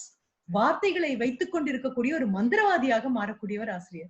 குழந்தைகளை அப்படியே இன்னொரு உலகத்திற்கு கொண்டு போய் அடுத்த ஆசிரியர் மீண்டும் அவர்களை தன்னுடைய வகுப்புக்கு கொண்டு வர பெரும் பிரயத்தனம் செய்ய வேண்டியதாக இருக்க வேண்டும். அந்த அளவுக்கு குழந்தைகளை அள்ளி கட்டி கொண்டு இன்னொரு உலகத்திற்கு, மாயாஜாலம் நிறைந்த ஒரு உலகத்திற்கு, உன்னதங்கள் நிறைந்த ஒரு உலகத்திற்கு, சிறப்பு நிறைந்த ஒரு உலகத்திற்கு யாரால் கடத்தி கொண்டு போக முடியும்? ஒரு ஆசிரியரை தவிர. You are the only person who has, you are the wizard of words, you have the magic wand. And the way you narrate things, the way you describe things, the way you explain things, the way you help the children to imagine even the most unimaginable with the help of your powerful vocabulary. ஆசிரியராய் மாறினதுக்கு அப்புறம் அது நடந்திருக்கா? அப்படி ஒரு சம்பவம் வந்திருக்கா நமக்குள்ள? அப்படி is there a passion for us? எனக்குள்ள நான் சொல்ல ஆரம்பித்த அடுத்த நிமிஷம் we get transported to a different world. அப்படி ஒரு கனவு நம்மால் காண முடியுமா? அப்படி ஒரு ஆசிரியராக நீங்க கனவு கண்டிருந்தீங்கன்னா மிகப்பெரிய நன்றி. இது என்னுடைய அடுத்ததாக நான் உங்களுக்கு கொண்டு வந்திருக்கக்கூடியது. your communicative skills. Next one, these are all the tools with you are going to discover the teacher in you. ஒரு வேலைக்கு வந்தாச்சு, ஒரு ஆசிரியர் ஆயிட்டோம், ஒரு புத்தகம் கொடுத்தாச்சு, அதை 10 வருஷமா அதை எடுத்துட்டு இருக்கோம், ஸ்டூடெண்ட்ஸுக்கு டீச் பண்றதை விட கோச் பண்ணிட்டு இருக்கோம், இதுலதான் இருக்க போறோம் அப்படின்னா அடுத்த எல்லைக்கு குழந்தையால் நகர முடியாது. நம்மை நம்பி நாம் சொல்லிக் கொடுக்கும் பள்ளிக்கூடத்தில் நம்முடைய மாணவனாக நம் குழந்தை வர முடியுமான்னு ஒரே ஒரு தடவை யோசிச்சு பாருங்க. ஒரே ஒரு தடவை என்னுடைய குழந்தைக்கு இந்த பாடத்தை சொல்லிக் கொடுக்கும் ஆசிரியரால் முடியுமா அப்படின்னு யோசிச்சு பாருங்க. முடியுமே ஆனால் மிக நல்லது இல்லையே. அப்ப என்ன பண்றோம் அப்படின்னா நம்ம நம்பி நம்ம கிட்ட வந்த குழந்தைகளுக்கு நம்ம தயாரா இருக்கோம். Are we ready? இதுக்கு அடுத்தது வரக்கூடியது உங்களுடைய attitude. What is your attitude towards the whole profession? Are you a teacher who is always complaining? ஆமாம் பிரச்சனைகள் தான், ஆமாம் தேர்வுகள் உண்டு. Yes, that you have to complete a syllabus, but you have to go beyond that. You have to go beyond that. Just imagine, நாடு முழுவதும் ஒரே பாடத்திட்டம் வரப்போகிறது அப்படின்னா கூட ஏன் சில பள்ளிக்கூடங்களுக்கும் சில கல்லூரிகளுக்கும் அப்பொழுதும் போட்டி இருக்கும். அப்பொழுதும் ஓடி ஓடி வந்து இந்த கல்லூரியில எங்க குழந்தைய சேர்த்தணும், இந்த பள்ளிக்கூடத்துல என் குழந்தைய சேர்த்தணும் அப்படின்னு பெற்றோர்கள் கொண்டு வந்து நிறுத்துறாங்க அப்படின்னா தேர்வுகளில் தேர்ச்சி பெற்று அந்த குழந்தைகளை மேல மதிப்பெண் வாங்கி அனுப்புறதுக்காக மட்டும் அல்ல. கல்வி சூழல் உங்களுடையது மிக அழகாக இருக்கு அப்படின்னு தான். உங்க கல்லூரிக்குள்ள வந்த பாடத்திட்டங்களை தாண்டி சொல்லிக் கொடுப்பதற்கான விழுமியங்கள் நிறைய இருக்கு. அங்க இருக்கக்கூடிய ஆசிரியர்கள் அத்தனை பேருமே அந்த விழுமியங்களின் பிரதிநிதிகளாக இருக்கிறார்கள் அப்படின்னா அந்த குழந்தை வீட்டுக்கு போய் என்ன சொல்லும்? I have never come upon any of my teacher who grumbles or complains. I have never seen any of my teacher who frowns at us. I have been blessed with a school where all the teachers carry a beaming, permanent smile on their face.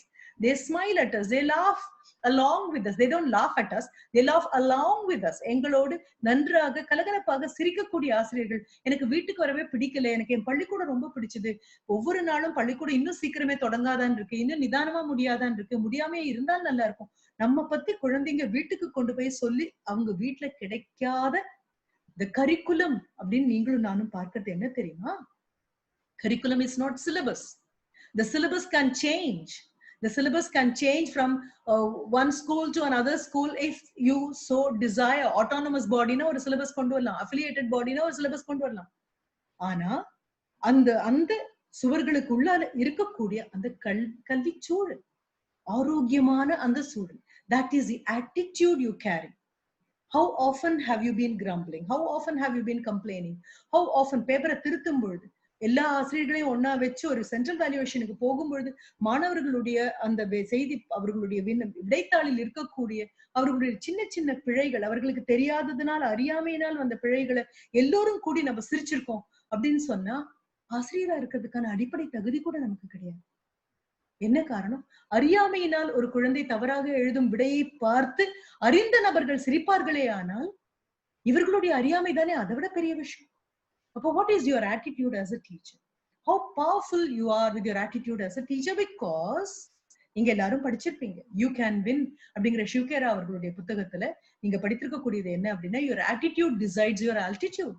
புத்தகம் வேணா 1990களில் வந்த ஒன்றாக இருக்கலாம், ஆனா வள்ளுவன் சொன்னது அதற்கு முன்னாலே 2000 ஆண்டுகளுக்கு முன்னாலே, அதுவும் குத்துமதிப்பா 2000 ஆண்டுன்னு சொல்றோம், எத்தனையோ 1000 ஆண்டுகளுக்கு முன்னால வள்ளுவன் தந்த வெள்ளத்தனையது மலர் நீட்டம் மாந்ததம் உள்ளத்தனையது உயர்வு அப்படின்னு வகுப்புல நீங்க சொல்லும் பொழுது, you may be a physics teacher, chemistry teacher, maths teacher, economics major, whatever may be your major, for everyone this particular குறள் holds good forever. வெள்ளத்தனையது மலர் நீட்டம் மாந்ததம் உள்ளத்தனையது உயர்வு. வகுப்புக்குள்ள போகும் பொழுது ஆஹா இந்த உலகம் அழகானது, இந்த கையை பிடித்துக் கொண்டுதான் இந்த குழந்தைகள் கையை பிடித்துக் கொண்டு எனக்கும் குழந்தைகளுக்குமான பொதுவான ஒரு பிரார்த்தனை இருக்கிறது. என்ன அந்த பொதுவான பிரார்த்தனை தெரியுமா? ஆசிரியருக்கும் அறியாமை இருக்கும், குழந்தைகளுக்கும் அறியாமை இருக்கும், குழந்தைகளும் நானும் ஒன்றாக சேர்ந்து அறியாமை என்னும் எதிரியை விரட்டுவதற்காக கல்வி என்னும் பெரிய யாகத்தை செய்கிறோம். This is a kind of a puja. This is a ritual. I perform this along with my children. There is no teaching here. There is only collective learning. எல்லோரும் ஒன்றாக சேர்ந்து படிக்கிறோம். குழந்தைகள் அறியாமையை போக்குவது எப்படி என்று நான் படிக்கிறேன், அறியாமையில் இருந்து அகலுவது எப்படி என்று என் குழந்தைகள் படிக்கிறார்கள். இதுதான் தமசோமா ஜோதிர்கமய, இருளில் இருந்து என்னை ஒளியை நோக்கி கூட்டிச்சல் இறைவா அப்படின்னு நம்ம பிரார்த்திக்க கூடியது குழந்தைகளுக்காக மட்டுமே இல்லை, ஆசிரியர்களுக்கும் தான். புதிதாக இன்னைக்கு வகுப்பில் சொல்வதுக்கு எனக்கு புதிதா ஒண்ணு இருக்கு, இன்னைக்கு வகுப்பில் சொல்வதற்கு புதிதாக ஒண்ணு இருக்கு. நான் பேசும்போது கூட நீங்க மனதுல நினைக்கலாம், அவங்க உங்களுக்கு குடும்பம் இல்லையா, எங்களுக்கு குழந்தைகள் இல்லையா, அத்தை மாமி சித்தி உறவுகள் இல்லையா? ஒரு 40 வயது ஒரு ஆசிரியருக்கு ஆகும்போது குடும்பத்தின் பழு வேற மாதிரி இருக்கும், 25 இருக்கும்போது வேற மாதிரி இருக்கும், இல்ல இன்னும் 50-55 தாண்டி வரும்பொழுது ஓய்வு பணி நிறைவுக்குள்ள நிறைய போக ஆசிரியர்னா அந்த பார்வைகள் வேறையாக இருக்கும். ஆனாலும் ஒவ்வொரு நாளும் ஒரு வரப்பிரசாதம். Each day is a gift because I am relevant inside my class. உங்ககிட்டயே ஒரு அந்தரங்கமான ஒரு கேள்வியை நான் கேட்கிறேனே, என்ன தலைவலி இருக்கலாம், முதுகுவலி இருக்கலாம், காய்ச்சல் இருக்கலாம், வகுப்புக்குள்ள போன அடுத்த நிமிஷம் அவை எல்லாம் மறந்து போனது உண்டுதானே நம்ம எல்லாருக்கும்? திரும்பி வந்து அந்த ஸ்டாஃப் ரூம்ல வந்து நம்மளுடைய சேர்ல உட்காரும் போதுதான் இந்த தலைவலி மெதுவா வரும், இப்படி தலையை மெதுவா தொடும். வகுப்புல இருந்த போது இது எங்க போச்சுன்னே தெரியாது. அப்போ do you know how blessed you are? Do you know how happy you are? Do you know how lucky and fortunate you are? ஆசிரியரா இருக்கிறது எவ்வளவு பெரிய ஒரு நல் ஊழன்னு தெரியுமா? ஆசிரியரா இருப்பது ஆண்டவனால் கிடைத்த ஆசீர்வாதம்னு தெரியுமா? ஒரு மருத்துவராக இருந்தால் அன்றாடம் நோயாளிகளை பார்க்க வேண்டும். ஒரு காவல்துறையை சேர்ந்த நபர் என்றால் ஒவ்வொருவரை பார்க்கும் பொழுதும் குற்றம் செய்திருப்பதால் இது இருக்கக்கூடிய பொய் என்ன என்று ஆராய்ந்து எடுக்க வேண்டும். It's not an unhealthy ambience at all. வகுப்புக்குள்ள போனா 40-50 குழந்தைகள் ஒட்டுமொத்தமாக சேர்ந்து good morning ma'am, good morning sir அப்படின்னு சொல்லும் பொழுது இந்த வரப்பிரசாதம் உலகில் வேற யாருக்கு தெரியும்? யோசிச்சு பார்த்திருக்கீங்களா? இதுக்குள்ளதான் நம்ம அப்ப முதல்ல நம்ம மனதுக்குள்ள டிஸ்கவர் பண்ண வந்த போது first, am I the same person? Have I evolved into a better human being? Am I still as anxious, as agitated, as excited as I was when I appeared before my interview board? What is my domain knowledge? Do I have depth of my subject? Do I have the width of my subject? Do I have contemporary relevance of my subject? Do I have a futuristic plan with the help of my subject so that I can overcome whatever obstacle that has been given by this pandemic? Totally unexpected. 2020 இன்னும் 5 மாசம் மிச்சம் இருக்கு. இன்னும் உலகின் நல்லரசாகவும் வல்லரசாகவும் India எழுந்து நிற்கும் அப்படின்னு doctor APJ Abdul Kalam சொன்னது, அவர்கள் சொன்ன அந்த இதை இன்னும் நிரூபிப்பதற்கு இன்னும் 5 மாதம் இருக்கு. 5 மாதம் என்பது மிகப்பெரியது. 24 மணி நேரத்தை செலவழிக்க தெரிந்தவர்கள் செலவழிக்கும் போது அதை அப்படியே 24 மணி நேரமாக பார்க்க மாட்டாங்க. They would rather convert it into a tiny nanosecond so that it becomes so big that you have so much of time in your hands to achieve something very big. அடுத்தது, how many of you pursue excellence? I'm not talking about perfection at all. I'm talking about excellence. How many of you try to excel yourself? நேற்று இருந்ததை விட இன்று என்னோடு என்னுடைய போட்டியில் நேற்று இருந்த என்னை தோற்கடித்து இன்று நான் இன்னும் முன்னால் நகர்ந்து விட்டேன் அப்படின்னு ஒரு ஆசிரியரால இருக்க முடியுமானால் அதுதான் எக்ஸலன்ஸ். அதுதான் டிஸ்கவர் தி டீச்சர் இன். இப்ப இதை நான் பேச பேச நீங்க எனக்கு பண்ணக்கூடிய ஒரு உதவி, உங்களுடைய ஸ்கிரிப்லிங் பேட் எடுத்து வச்சுட்டு செய்யக்கூடிய ஒரு உதவி என்னவாக இருக்கும் தெரியுமா? TEACHERன்னு எழுதுறீங்க. தன்மை அல்ல, ஒருமைதான். எல்லாம் தனித்தனியா தான் பார்க்க போறோம். யாரோடையும் இதுல கூட்டு சேர போறது இல்லை. எத்தனை நெருக்கமான தோழியராக இருந்தாலும் தோழர்களாக இருந்தாலும் சரி, TEACHERன்னு எழுதிக்க போறீங்க. நான் இதை வந்து வெரிஃபை பண்ண போறது இல்லை. I am just giving you a sense of direction. ஒரு அம்புக்குறியாக இருக்கிறது மட்டும்தான் என்னுடைய வேலை. அப்போ what does the T stand for? What does the E stand for? What does the A stand for? ரெண்டு விஷயங்கள் உங்களுக்கு தெரிய வரும். என்ன காரணம்? மிக குறைவான எத்தனை வார்த்தைகள் அந்த டீங்கிறதுல உங்களால சேர்க்க முடியுமோ சேர்த்துக்கோங்க.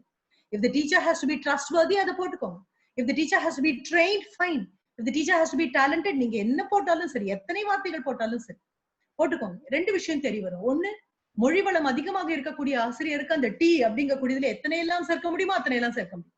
2-3 வார்த்தைகளை தாண்டி என்னால் போக முடியல because I am not a language teacher அப்படின்னு சொன்னீங்கன்னா I am extremely sorry. அதுக்கு தான் நான் முதல்ல சொன்னேன். என்னை எந்த ஒரு பாடத்தை எடுக்கக்கூடிய ஆசிரியர்களாக இருந்தாலும் வார்த்தைகளை வைத்துக்கொண்டு உங்களால் ஒரு மந்திரவாதி போல் செயல்பட முடியுமே ஆனால், கண்ணுக்கு தெரியாத உலகத்துக்கு குழந்தைகளை கூட்டி போகக்கூடிய ஆசிரியராக இருப்பீர்களே ஆனால், what does the T stand for? What does the E stand for? E அப்படிங்கிறதுக்கு the teacher has to be energetic. ஆசிரியர் கடைசி வகுப்புக்கு போகும் பொழுது கூட ஒரு அரை தூக்கமாக கண்ணு மங்கலாக போனாங்க அப்படின்னா குழந்தைகள் என்ன ஆகும்? The teacher is a powerhouse. The teacher is a dynamite. The teacher is ஒரு டிரான்ஸ்ஃபார்மர் அப்படின்னு சொல்றோம்ல. எலக்ட்ரிசிட்டி ஸ்டோர் பண்றதுக்கான டிரான்ஸ்ஃபார்மர் இல்ல, இருக்கக்கூடியதுல இருந்து ஒரு நபரை மாற்றுவது. அப்ப T stands for transformation அப்படின்னு நீங்க போட்டாலும் சரி. T is a transformer. டீச்சருக்குள்ள இருக்கக்கூடிய எனர்ஜி மட்டுமே இல்ல டிரான்ஸ்ஃபார்மர், அவர்களால் கொண்டு வரக்கூடிய மாற்றமும். TEACHER உட்கார்ந்து எழுதி பாருங்க. இன்று இரவு போய் இருக்கக்கூடிய ஒரு சின்ன வேலையாக பண்ணி பாருங்க. ஆனா ஒண்ணு, அதுல உங்களுக்கு எந்த அளவு ஆர்வம் இருக்கிறத பொறுத்து ஒரு டிக்ஷனரியோ ஒரு தெசாரஸோ எடுத்து வச்சு, ஐயோ என்னுடைய இந்த உணர்வுக்கு ஒரு வார்த்தை கிடைக்கலையே அப்படின்னு தேடி உங்களால சேர்க்க முடியும் அப்படின்னா, அந்த டீச்சருக்கு நீங்க கொடுத்திருக்கக்கூடிய அந்த டிஸ்கிரிப்ஷன்ல இருந்து அதெல்லாம் டீச்சருக்கு பொருந்தும். தி டீச்சர்னு ஒரு டெஃபினட் ஆர்டிகல் போட்டு பார்க்க போறீங்கன்னா, வகுப்புக்கு மீண்டும் அது ஆன்லைன்ல பார்த்தாலும் சரி அல்லது குழந்தைகளை நேரில் சந்திக்கக்கூடிய வாய்ப்பு கிடைச்சாலும் சரி, நான் போகும்போது என் தலையை சுத்தி இருக்கக்கூடிய ஒளிவட்டம் என்னுடைய பார்வையாக இருக்கும் அப்படின்னு முடிவு பண்ணீங்கன்னா அந்த TEACHER பாருங்க.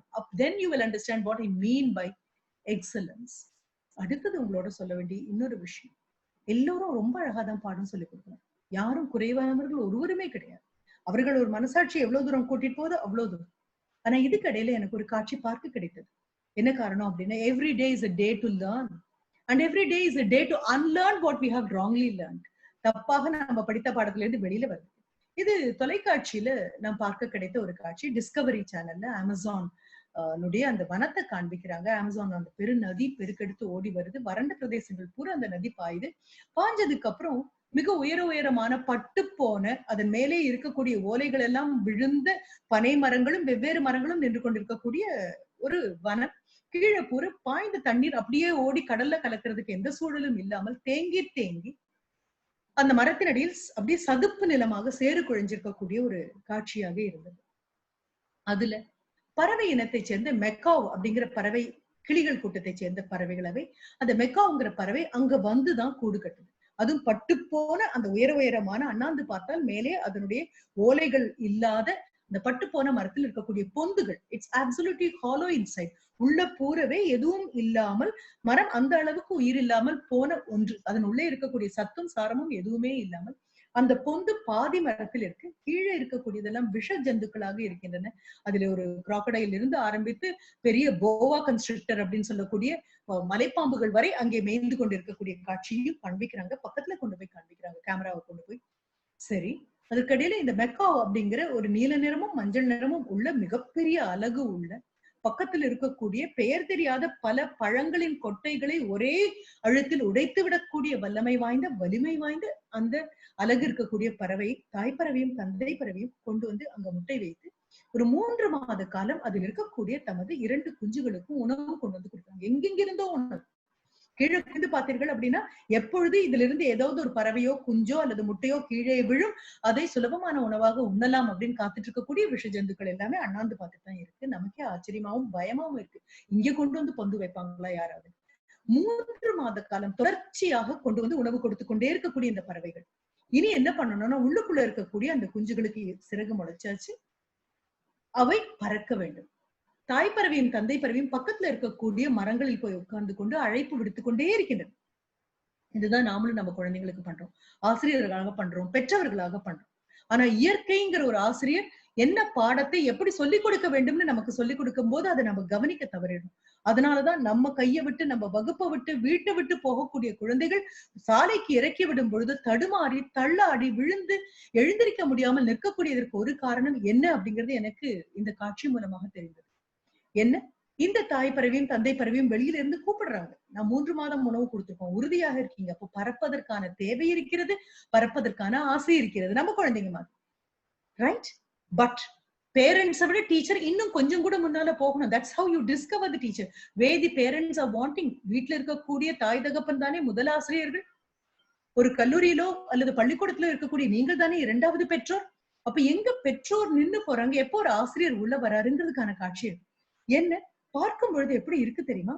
அதனுடைய முதல் குழந்தை, அந்த முதல் குழந்தை, அதாவது the first born, அது அந்த young one, அந்த birdling or the fledgling, அது என்ன பண்ணுது அப்படின்னா, அந்த பறவை குஞ்சு இப்ப பறக்கணும்னு அம்மாவும் அப்பாவும் கூப்பிடும் பொழுது அவர்கள் எத்தனை கூப்பிட்டாலும் தனக்கு தைரியம் வரவரை அது பறக்க முயற்சியே பண்ணல. You know what it did?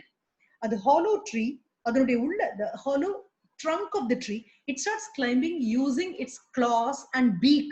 கஷ்டப்பட்டு உள்ளுக்குள்ள மரத்தின் பொந்திலிருந்து அண்ணாந்து பார்த்தா அந்த மரத்தினுடைய உச்சி இலைகள் எல்லாம் விழுந்து மொட்டையாக ஒரு திறந்த வெளியாக இருக்கக்கூடிய அந்த உச்சிக்கு வந்து உட்காருகிறது. இப்போ கீழே இருக்கக்கூடிய சதுப்பு நிலத்தை விட இன்னும் ரொம்ப மேல வந்தாச்சு. அங்க வந்து உட்கார்ந்து முதல் முறையாக சிறகுகளை விரிக்கும்.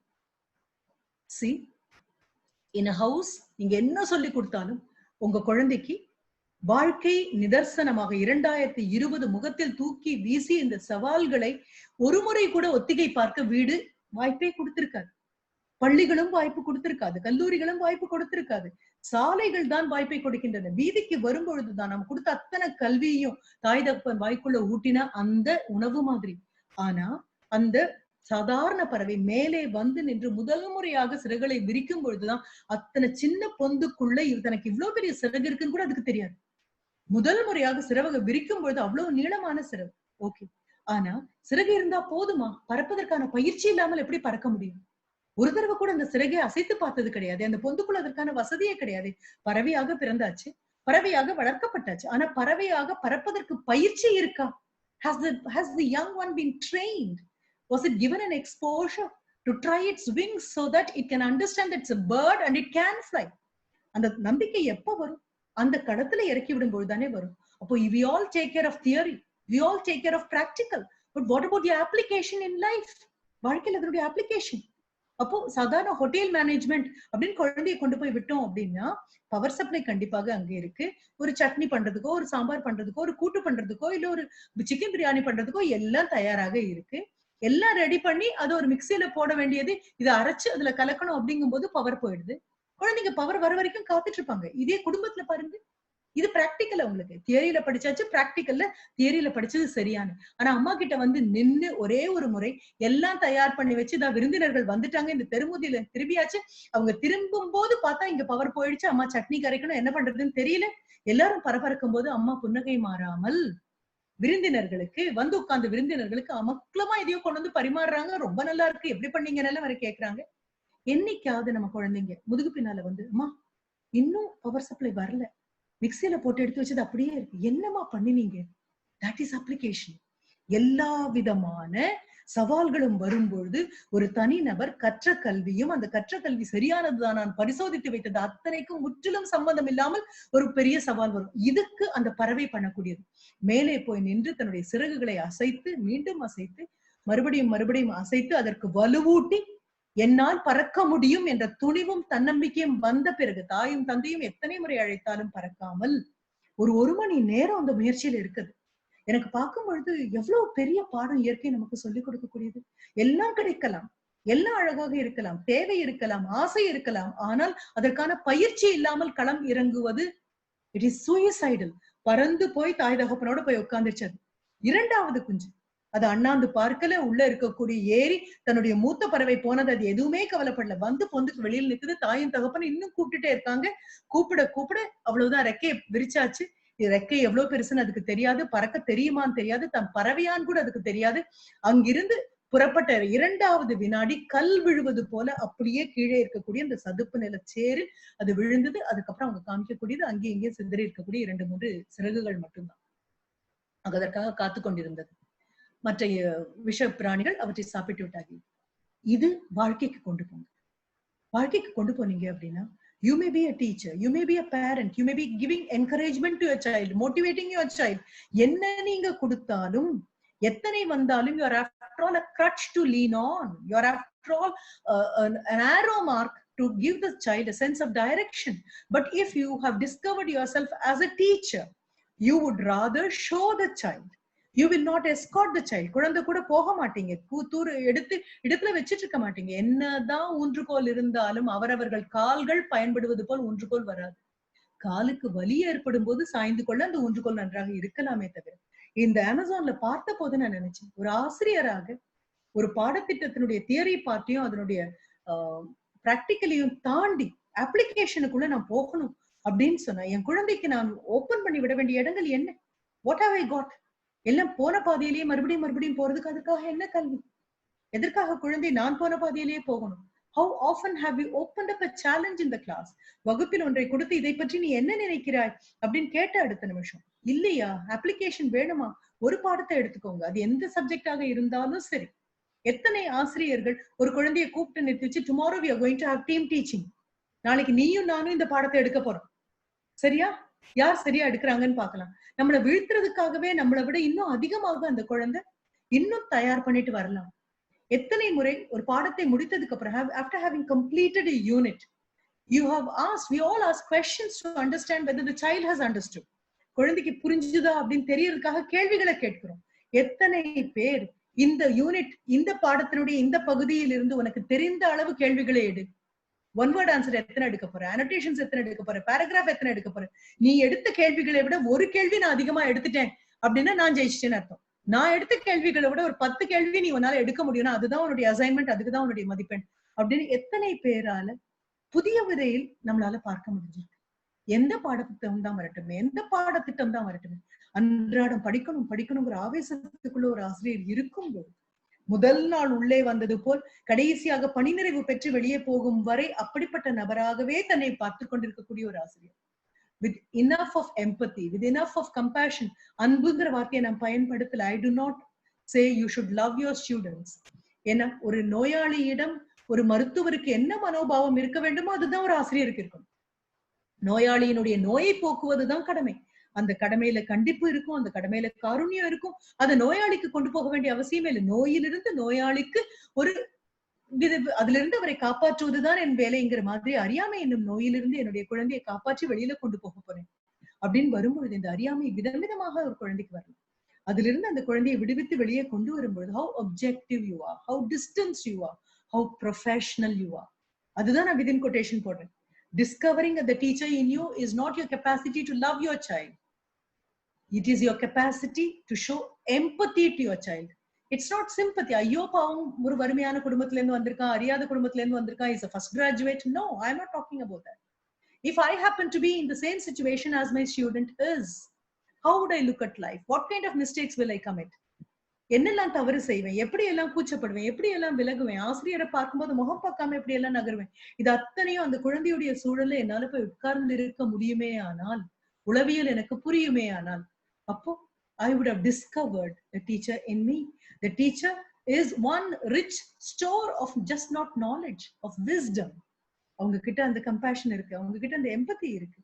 நீங்க வகுப்புக்கு போகும்போது, உங்க வகுப்புக்கு போகும்போது பாடம் எடுக்காத, இந்த வகுப்புக்கு நான் போனது கூட இல்லை, இந்த குழந்தைகள் என் குழந்தைகள் கூட இல்லைன்னு நீங்க சொல்லலாம். ஏதோ ஒரு குழந்தை வகுப்புக்கு வெளியில ஆசிரியர் கண்டித்து வெளியில நிறுத்தி வச்சுக்கலாம். தாண்டி போகும்போது அந்த குழந்தைகிட்ட நீங்க சொல்ற ஒரு வார்த்தை, நீ யாருன்னு எனக்கு தெரியாது, ஆனா உங்ககிட்ட முதல் முறையா பேசுறது கூட வகுப்பை விட்டு உன்னை வெளியில அனுப்பின இந்த சூழல்ல பேசுறேன்னு எனக்கு ரொம்ப வருத்தமாக இருக்கு. இந்த வருடம் வரக்கூடிய ஆண்டு விழாவில ஜெனரல் ப்ரொஃபிஷியன்ஸுக்கு அதிக மதிப்பெண் வாங்கின குழந்தையா நீ இருக்க போற. நீ அந்த மெடல் வாங்கும் போது எழுந்திருச்சு நின்று எல்லாரும் முதலே நான் கத்துக்குவேன், நான் உனக்கு பாடம் எடுத்தது கிடையாது, ஆனா ஐ எம் யுவர் டீச்சர் அப்படின்னு சொல்ற அளவுக்கு if you are empathetic within டன், அதுதான் ப்ரொஃபஷனலிசம். அதைத்தான் நான் சொன்னேன். ஒரு ராணுவ வீரன் ஒரு யூனிஃபார்ம் எடுத்து போட்டுக்கொண்டு வெளியே நிற்கக்கூடிய ராணுவ வீரன் எப்படி நினைக்கிறானோ அந்த அளவுக்கு உங்களால முடியவே ஆனா the discovery would be complete. But I personally feel no discovery is complete. You know why? Every time you discover, you uncover something, and you discover something which you have never seen. உங்களுக்குள் இருந்த பேராளுமையை இதுவரை பார்த்திராமல் இருந்திருப்பீர்கள். இப்ப நான் கேட்ட அந்த கேள்வியெல்லாம் சின்னதா ஜாட் பண்ணிக்கோங்க. என்ன காரணம்னா, உங்ககிட்ட பேசும்போது நான் என்னையே அந்த கேள்விகள் மீண்டும் மீண்டும் கேட்டுக்கிறேன். இப்ப கிடைத்த மாதிரி இன்னொரு வாய்ப்பு இனிமே வாழ்க்கையில கிடைக்காது.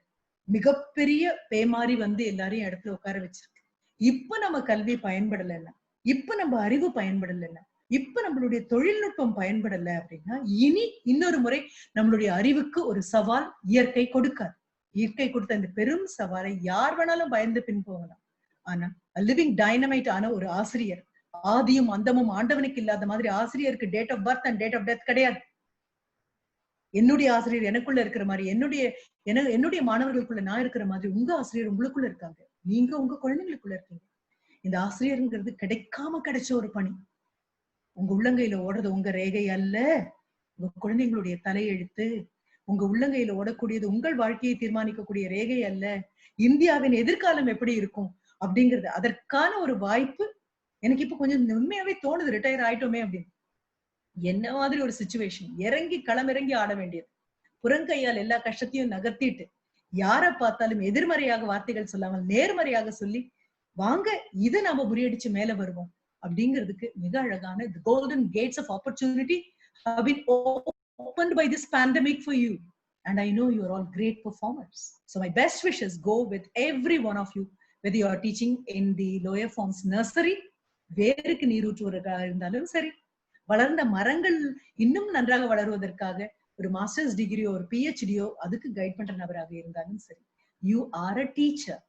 So when you go back to your class or meet your children online, don't just be a teacher with an indefinite article, but be a teacher with a definite article, THE, so that I will know that you have discovered yourself.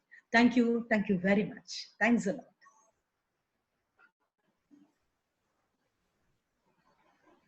Thank you, ma'am. Yeah, it's 4:10. You gave me around 3:10. Yes, thank you, ma'am. Your insights on Discover the Teacher in You was inspiring and ignites us and calls us to think how much we are deep in our knowledge, how much we are good in facilitating our students to approach the subject, whether we are teaching futuristically. So much of questions in our mind. Am I a good teacher? How excellent we are. Thank you, ma'am, for giving us a wonderful session, ma'am. And now we have queries from some of our teachers related to the session for clarification, ma'am. முதல் கேள்வி, மாணவர்கள் வகுப்பறையில் ஆசிரியனான என்னை எதிர்த்து பேசும்போது எனது சுயம் என்னை கோபம் கொள்ள செய்கிறது. அதை தவிர்க்க என்ன வழி? ஒரு வழிதான் இருக்கு. எதிர்த்து பேசுவது ஒரு பெரிய, அது ஒரு வீரம் அப்படிங்கிற மாதிரி ஊடகங்களும் திரைப்படங்களும் ஏன் பல நேரங்களில் வீட்டில் உள்ள பெற்றோரும் கூட அப்படி பேசும். We discuss the teacher at home, unfortunately. எனக்கு கோபம் வந்ததோ நானே என் குழந்தையிடம் அவருடைய ஆசிரியை பற்றி எப்படி கேட்கிறேன் அப்படிங்கிறது வேறையாக இருக்கும். உங்க டீச்சர் இன்னைக்கு என்ன சொல்லி கொடுத்தாங்க அப்படின்னு ரொம்ப அலட்சியமா கேட்கக்கூடிய தாய் தகப்பனாக இருந்தால் வகுப்பில் அதுதான் திரும்பி எனக்கு முற்பகல் செய்யும் பிற்பகல் விளையும். மாணவர்கள் அறியாமையினால் அது வீரம்னு பாக்குறாங்க. ஏன்னா கதாநாயகர்கள் எல்லாருமே ஆசிரியர்களை எதிர்த்து கேள்வி கேட்பதும் அடக்குவதற்காக ஒரு கேள்வி கேட்பதையும் பெரிய திறமையாக நினைத்துக் கொண்டிருக்கக்கூடிய ஒரு சூழல்ல இருக்கும். அறியாமையில் இருக்கக்கூடிய குழந்தை அதை வீரம்னு நினைக்கும் பொழுது அறிந்த நபர்கள் கோபம் கொள்வது சரியாங்கிறது மட்டும்தான் எனக்கு. கோபம் கொள்வது எனக்கும் நிறைய பேர் அப்படி கேட்டிருக்காங்க. அப்படி எதுவும் கேட்காமல் ஒரு ஜெயந்த ஸ்ரீ பாலகிருஷ்ணன் நான் இறங்கி வந்திருக்க முடியாது. என்னுடைய வகுப்புகளிலும் சவால் இருந்தது. ஒன்றுதான் என்னால பண்ண முடியும். என்ன, அவனுக்கு ஆசிரியராக இருப்பதற்கான அடிப்படை தகுதி என்னிடம் இருக்கிறது அப்படின்னு நம்புற வரைக்கும் அந்த குழந்தையை எதிர்த்து பேசினது கூட நம்மால கோபப்படாம எதிர்கொள்ள முடியும். அவ்வளவுதான் நான் சொல்றேன். என்னுடைய கோபத்தின் மேல்தான் எனக்கு ஒரு அதிகாரம் இருக்கிறதே தவிர. Another thing is, anger is not action. Anger is only reaction. Anger is only reaction. அதனால்தான் உங்களுடைய ஆட்டிடியூட் அப்படின்னு ஒண்ணு சொன்னேன் நான். உங்களுடைய ஆட்டிடியூட் சரியாக இருக்குமே ஆனால், ஏன்னா அவனை சுற்றி பார்க்கக்கூடியது அப்புறம் அவன் அப்படிதான் பாக்குறான். ஒரு ஆசிரியரை எதிர்த்து கேள்வி கேட்டுட்டோம் அப்படின்னா அவனுடைய நண்பர்கள் எல்லாம் வாவ் அப்படின்னு சொல்ல போறாங்கன்னு அவன் நினைக்கிறான். அப்படி அறியாமையில் இருக்கக்கூடிய நபரோட நம்ம அவனுடைய அளவுக்கு, அந்த அறியாமையின் அளவுக்கு இறங்கி கோபம் கொள்வது அப்படிங்கிறது அது அல்ல உங்களுடைய சுயம், அது அல்ல உங்களுடைய ஆளுமை. உங்களுடைய கோபத்தோடு நீங்க தயவு செஞ்சு உங்க சுயத்தை தப்பா புரிஞ்சுக்காதீங்க. இதற்கு ரௌதிரம் பழகுன்னு ஒரு பேரு கொடுக்காதீங்க. அந்த நேரத்துல வர கோபம் வேறு, உண்மையாக பாரதி சொன்ன ரௌதிரம் வேறு. நீங்க குழந்தை அந்த ஸ்டூடெண்ட்டை விட ரொம்ப பெரிய நபர், கல்வியாலும் அனுபவத்தாலும் மிக மிக பெரிய நபர். அவனை திருத்த வேண்டிய, கண்டிக்க வேண்டிய மிகப்பெரிய பொறுப்பு உங்களுக்கு இருக்கு. அதுவும் உங்களால புரிந்து கொள்ள முடியும்னா அந்த நேரம் சினம் வராது உங்களுக்கு. அதனாலதான் நான் எம்பத்திங்கிற வார்த்தையை திருப்பி திருப்பி சொன்னேன். என்னை எதிர்த்து வகுப்பில் நிற்கக்கூடிய மாணவனை பார்த்து நான் sympathize பண்ண வேண்டாம். I need not become angry. I need not sympathize with the boy, but empathize. What could have been his situation that he stands up in the class just to put me down? அதை யோசிச்சா போதும். இதுல மற்ற ஆசிரியர்கள் எல்லாம் ஐயோ அதுவும் வரும், ஜாகிரதை, நீங்க போய் இதை ஸ்டாஃப் ரூம்ல சொன்னீங்கன்னா மற்றவர்கள், எனக்கு அப்படியெல்லாம் அனுபவம் இருந்திருக்கு. மற்றவர்கள் என்ன சொல்லுவாங்க, ஐயோ அது தங்கமான பையன் சார், என் வகுப்புல பொட்டி பாம்பாட்டம் உட்காந்துருப்பான் சார், வாயே திறக்க மாட்டான் சார், உங்க கிளாஸ்ல மட்டும் ஏன் சார் இப்படி பண்றான் அப்படின்லாம் கேள்வி வரும். அதெல்லாம் வச்சு உங்க மன உறுதியை நீங்க தளர்த்தி கொள்ளாம, இஃப் யூ கேன் அண்டர்ஸ்டாண்ட் என்ன அந்த குழந்தையுடைய அடியில என்ன எரிச்சல் அது எதிர்த்து பேசுவதாக வருகுது அப்படின்னு பார்த்தா நோய்க்கு மருந்து. அதுதானே ஒரு டாக்டர் பண்ணணும், ரைட்? எத்தனையோ நோயாளிகள் உடன்படவே மாட்டாங்கல்ல, அதுக்காக விரட்டிட முடியுமா? நோயை போக்கணும் தானே. Fine, okay, thank you for the question. Okay ma'am, இரண்டாவது கேள்வி, ஒரு சிறந்த ஆசிரியராக எப்படி நம்மை மாற்றிக்கொள்வது என்று அழகாக சொன்னீர்கள். ஆனால் ஒரு பிடித்த ஆசிரியராக இருக்க எது மிக முக்கிய தேவை என்று கூற முடியும்? சொல்லுங்க. எல்லா குழந்தைங்களுக்கு என்ன பிடிக்கணும்னு ஆசைப்படுறத முதல்ல விடணும். அது பெரிய ஆசை கூட இல்ல, அது பேராசை. அது தேவையும் இல்லை. An impartial teacher is always loved, is always understood by the student. நீங்க போன உடனே நிறைய ஜோக் அடிச்சு கலகலான்னு சிரிச்சு எல்லாம் பண்ணி டேபிள் மேலேயே ஏறி உட்காந்து உணவு பகிர்ந்து கொண்டு அந்த குழந்தைய ஒரு இதுக்கு டின்னருக்கு கூட்டிட்டு, இதெல்லாம் எதுவுமே இல்லை. இதெல்லாம் அந்தந்த நேரத்துல அந்த குழந்தைக்கு பகையாம இருக்கிறதுக்காக நாமளே சமாளிக்கிறது தானே தவிர, என்னெல்லாம் விதிமுறைகள் அந்த குழந்தைக்கு வச்சிருக்கீங்களோ அது அத்தனையும் உங்களுக்கும் வச்சிருக்கீங்கன்னா, வகுப்புக்கு நேரத்தோடு போவது உட்பட. 9 மணிக்கு வகுப்பு அப்படின்னா 9 மணிக்கு the class hour commences, not the class. Class தொடங்கி இருக்கணும். 9 மணிக்கு குட் மார்னிங் ஸ்டூடெண்ட்ஸ் சொல்லி தரணும். 8:58க்கு நீங்க அங்க இருந்தாகணும். கண்டிப்பான டீச்சரை கொஞ்சம் முதல்ல குழந்தைங்களுக்கு பிடிக்காது, ரைட்? பட் இம்பார்ஷியல் அந்த டீச்சர்னு தெரிஞ்சதுன்னா அந்த டீச்சரை கொஞ்ச நாளைக்கு அப்புறம் குழந்தைங்க மதிக்க ஆரம்பிப்பாங்க. மரியாதையை விட அழகான அன்பு வேற எதுவுமே கிடையாது. So அது மட்டும் எடுத்துக்கோங்க. Be an impartial teacher. Don't have your pet in the class. அப்படியும் நம்ம பெட்ஸை பார்த்து மட்டுமே வகுப்பு எடுத்துட்டு இருக்கிறது சில பேருக்கு மட்டுமே இல்ல. இம்பார்ஷியல் டீச்சரை எந்த குழந்தையாலும் தாங்கிக்க முடியாது. கண்டிப்பான டீச்சரை கொஞ்ச நாளைக்கு கேலி பண்ணும், கிண்டல் பண்ணும், அப்புறம் புரிஞ்சுக்கும் அவங்க தன்னிடமும் கண்டிப்பாக இருக்காங்க, என்னிடமும் கண்டிப்பாக இருக்காங்க. ஆனா பார்ஷியல் டீச்சர் குழந்தைங்க ஒரு நாளும் மன்னிக்காதுன்னு மட்டும் புரிஞ்சுக்கணும். Be an impartial teacher. You are the best gift your student can ever get. Yes. Next question. Next is, how is teaching and learning changing amidst artificial intelligence influences? Okay, artificial influence is there. இப்போ வந்தாச்சு இல்லையா? Maybe for the first time we are learning how to use an artificial intelligence and how not to use. Remember, it can only be a substitute உங்க பக்கத்துல உங்களுக்கு பதிலாக, or else I can say it can supplement you. It can't substitute you மட்டும் ஞாபகம் வச்சுக்கோங்க. Artificial intelligence is one of the many ways of collecting knowledge. But when it comes to the teacher, it is something different. Go around and ask children. They so much would like to come to school. They so much would like to come to college. என்ன காரணம் தெரியுமா? ஒரு artificial intelligence ஆல knowledge கொடுக்க முடியும். ஆனா நான் முதல்ல இருந்தே சொல்லிட்டு இருக்கேன் இல்லையா? The empathy, the understanding, and the motivation can never be given by anything other than a teacher. Even parents can fail, but a teacher alone can give this. அது உங்களுடைய prerogative தான். என்னதான் வந்தாலும் ஒரு ஆசிரியர் உயிரோடு, உயிர் துடிப்போடு இருக்கக்கூடிய ஆசிரியர், நான் உயிரோடு கூட சொல்ல, உயிர் துடிப்போடு இருக்கக்கூடிய ஆசிரியர். A teacher who is lively and who can infuse life into children. இது ஒரு சோர்ஸ், அவ்வளவுதான். ஆர்டிபிஷியல் இன்டெலிஜென்ஸ் இஸ் ஒரு சோர்ஸ். இதையே ரொம்ப நேரம் பார்த்துட்டு இருந்தா கண்ணெல்லாம் வலிக்கும் அப்படின்னு சொல்றோம்ல, ஆசிரியரையே ரொம்ப நேரம் பார்த்துட்டு இருந்தா யாருக்கும் கண்ணெல்லாம் வலிக்க போறது இல்லை. உயிர் துடிப்போடு இருக்கக்கூடிய ஆசிரியருக்கு ஒரு உபகரணம் தானே தவிர, it can only supplement your intelligence. It cannot substitute a teacher. A teacher is a teacher. Always. Okay, ma'am. Then how do we handle when we face discouraging moments when parents unduly attack us? How do you tackle? Hold on to your என்னன்னு சொல்லிட்டோம், ground. ஏன்னா எனக்கு இந்த ஞாபகம் இருக்கு, பல நேரங்கள்ல ஒரு தடவை வகுப்புல போய் நான் இஸ் ragging necessary அப்படின்னு நான் கேட்டேன். அப்பதான் யாரோ ரேக் பண்ணி வந்து, இது நடந்து ஒரு 20 வருஷத்துக்கு மேல. அப்பதான் எல்லாம் பாவம் சீனியர் கிட்ட ரேக் ஆகி வந்து உட்கார்ந்து இருந்த ஒரு குழந்தை வீட்டுக்கு போய், JP ma'am ragging is necessary ன்னு சொன்னாங்க. Is ragging necessary is different from ragging is necessary, right? கண்டிப்பா வீட்ல இருந்து என்ன அட்டாக் பண்ண வந்திருப்பாங்க தானே. அப்ப நான் ரெண்டு விஷயம் பண்ண வேண்டியிருந்தது. ஒண்ணு, கிராமர் இங்கிலீஷ்ல is ragging necessary is different from ragging is necessary ன்னு சொல்லி கொடுக்க வேண்டியிருந்தது. ரெண்டாவது, பயத்துல உட்கார்ந்து இருக்கக்கூடிய குழந்தை கேட்கக்கூடிய எல்லாமே வெவ்வேறு விதமாக இருக்கும். மறுபடியும் உங்க பொறுமை ஒண்ணுதான் உங்களுடைய கவசம். Hopefully I think that you really don't mean the word attack, unduly attack அப்படிங்கிறது. It can be verbally a kind of challenging you ஆக இருக்கலாம். அப்பொழுதும் புரிந்து கொள்ளுங்கள், everything comes with the package. ஆசிரியர்னு ஒரு பேக்கேஜை தூக்கினீங்கன்னா இது எல்லாம் அதுக்குள்ள இருக்கு. இதெல்லாம் இல்லாம ஒரு ஆசிரியரா இருக்க முடியாது.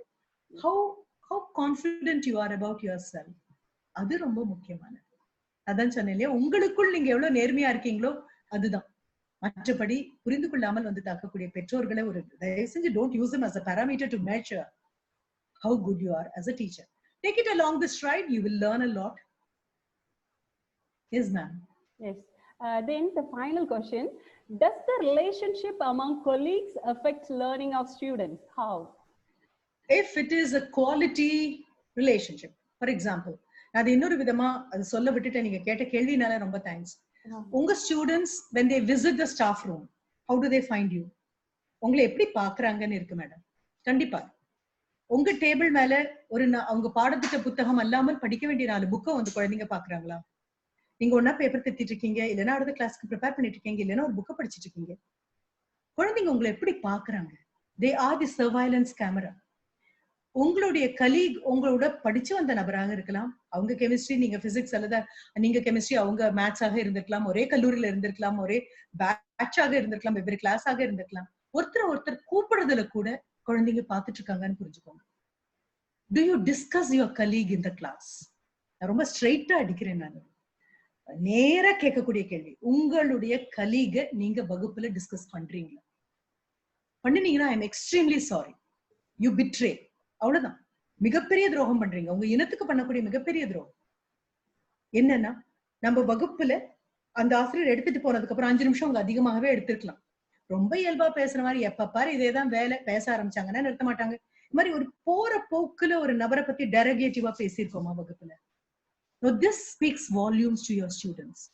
Don't discuss your students with unnecessarily, unethically with a colleague of yours. Don't discuss at any point of time your colleague in the class. Not even to your superiors madam. நான் மறுபடியும் அதே தான் சொல்றேன். எனக்கும் என்னுடைய கலீகுக்கும் 1000 பிரச்சனைகள் இருக்கலாம். இன்னொரு நபர் வந்து உட்கார்ந்து அதை தீர்த்து வைக்கிறேன் அப்படின்னு வந்து உட்காரும் பொழுது, எங்க ஊர்ல அப்படி ஒரு கதை இருக்கு. குரங்கு அப்பந்தின கதைன்னு ஒரு கதை இருக்கு. இடையில உள்ள வந்தது. யாரிடமும் என் கலீக நான் காட்டி கொடுக்க மாட்டேன். அவருக்கும் எனக்கு என்ன பிரச்சனை இருந்தாலும் சரி. இந்த ப்ரொஃபஷனலிசம் நமக்குள்ள இருக்கும் பொழுது, வகுப்புக்கு போனா குழந்தைங்க அன்னெசரியா மேடம் அந்த சார் இப்படி சொல்றாரு மேடம், அந்த டீச்சர் இப்படி சொல்றாங்க, நம்ம காதை வந்து நிரப்ப மாட்டாங்க. இது ரொம்ப முக்கியமானது. இது கற்பனுடைய உச்சகட்டமான ப்ரொஃபஷனலிசத்துல இது வரக்கூடியது. Don't you ever discuss your colleagues, don't you ever discuss your superiors with your colleagues. Again I'm sorry, don't discuss your colleagues with your superiors. If the superiors have to find some way of getting to know, they have lots of ways. என்ன பத்தி எல்லாரும் பேசுவாங்களா, அதே பிரச்சனையா இல்ல? உங்க table மேல அப்படி ஒண்ணு வச்சுக்கலாம். என்ன தெரியுமா, ஒரு காலத்தில் ஸ்மோக்கிங் இருந்த போது don't smoke, lungs at work அப்படின்னு போட்டிருக்கும். உங்க டேபிள் மேல தைரியம் இருந்ததுன்னா don't gossip, brain at work அப்படின்னு ஒரு போர்டை வச்சுக்க முடியும்னா, உங்க குழந்தைங்களுக்கு ஒரு கலீகு ஒரு டீச்சருக்கும் உள்ள அந்த உறவுல இருக்கக்கூடிய மரியாதை புரியும் பொழுது, whole department will be respected, whole institution will be respected, because an institution is decided by the integrity of the teachers, whether it's IIT or MIT, whichever reputed institution throughout the world, Harvard University, என்னவாக இருந்தாலும் சரி, அந்த இன்ஸ்டிடியூஷனுடைய அஸ்திவாரம் அங்க இருக்கக்கூடிய ஆசிரியர்களுடைய accountability and integrity. Gossip கிடையாது அப்படின்னு நிற்கக்கூடிய இன்ஸ்டிடியூஷன்ஸ் மட்டும்தான் குழந்தைகளுக்கு பாடம் சொல்லி கொடுக்கக்கூடிய இன்ஸ்டிடியூஷன்ஸாக இருக்கும். நீங்க இந்த கேள்வி கேட்டதுனால தேங்க்யூ. டிஸ்கவர் த டீச்சர்ல நான் இப்படி ஒரு பதில் கொண்டு வந்திருக்கணும். ஆனா இந்த கேள்வி கேட்டதுனால இந்த பதிலை என்னால கொண்டு வந்து கொடுக்க முடிஞ்சது. Thanks a lot for the question. Thank you, ma'am. Thank you, ma'am, ever for so the much. apt answers, ma'am. Thank Now you. we are at the end of the session. Let me now invite Ms. Anisha Tiffany, Assistant Professors in Alfonso College of Arts and Science, to propose vote of thanks. I would maintain that thanks are the highest form of thought, and that gratitude is happiness doubled by wonder, says G.K. Chesterton. My task this evening is a very pleasant and significant one, as I take this privilege to propose the vote of thanks to each and every person who has contributed to the overwhelming success of this very first online webinar as part of the Teachers Development Program on Educational Foundations and Trends, organized by Thaklai Diocesan Education Commission. We have had a wonderful delivery by our esteemed resource person on the topic, Discover the Teacher in You. First and foremost, I thank the Lord Almighty, who has designed and refreshed our souls with a sweet stream of blessings. I take pride in thanking our chairman, His Excellency Marjod Rajendran SDB, Bishop of Thaklai. He is a great visionary who commits himself in a great way for the growth of our institutions. Thank you very much, Your Excellency. I thank Very Reverend Father Thomas Pavathaparambal, Vicar General and Secretary of the Education Commission of the Diocese of Thaklai. Thank you very much, Father, for having taken the initiative and for having worked very hard for this program with the intention to empower us to be better teachers. A special thanks to our resource person, Dr. Jayendra Balakrishnan, retired professor, PSG College of Arts and Science. Ma'am, your presentation on Discover the Teacher in You has kindled the teacher in us. We are grateful for the time and effort you took to share your thoughts and experiences. Thank you. Thank to you. you on YouTube. Now, we have had the privilege of listening to you directly. Thank you. Now, we all love you all the more. To all the respected provincials and reverend fathers and sisters of various congregations, I convey my gratitude to the correspondents, principals, and teachers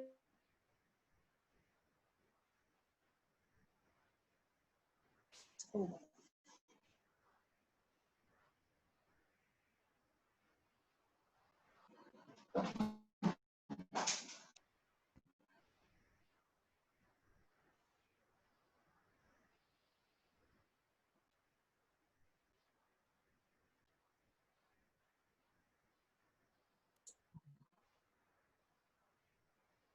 Hello, ma'am. Can you just please unmute? Can you just check?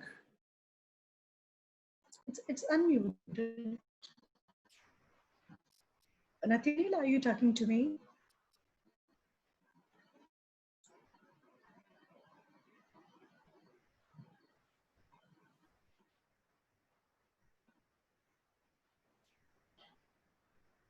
Asha ma'am, you are not audible. Yes, yes. Anisha ma'am, please continue.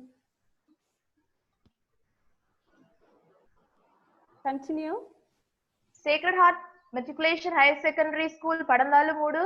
APJ Matriculation Higher Secondary School, Susaipuram. Jayamada Matriculation Higher Secondary School, Visakhapatnam. Pulari Matriculation School, Puttur, Chengotai. St. Mary's Central School, Kaliyal. Christ CMI Central School, Anjugramam. Carmel Matriculation High School, Mulukod. Kamal Jyoti Matriculation Higher Secondary School, Kolachal. Kamal Mother Matriculation Higher Secondary School, Kanyakumari. St. Michael Matriculation Higher Secondary School, Kataturai. St. Francis of Assisi Primary School, Maycode. Sacred Heart Matriculation Higher Secondary School, Kalavantittai. Sacred Heart Nursery and Primary School, Pattuhani. John Paul II Public High School, Kulashekaram. Sanjo English Medium School, Aneyadi. Syro Malabar Catholic Tamil Schools, and our very own St. Alfonso College of Arts and Science.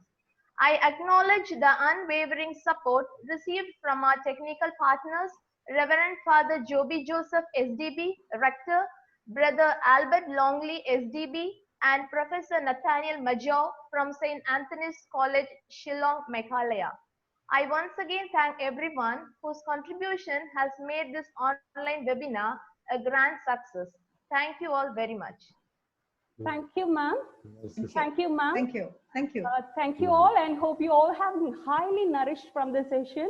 We'll meet again in the next week, Friday at 3 p.m. on August 7th, 2020. This is Aksha Immaculate signing off. Thank you. Thanks a lot. Thank you, ma'am.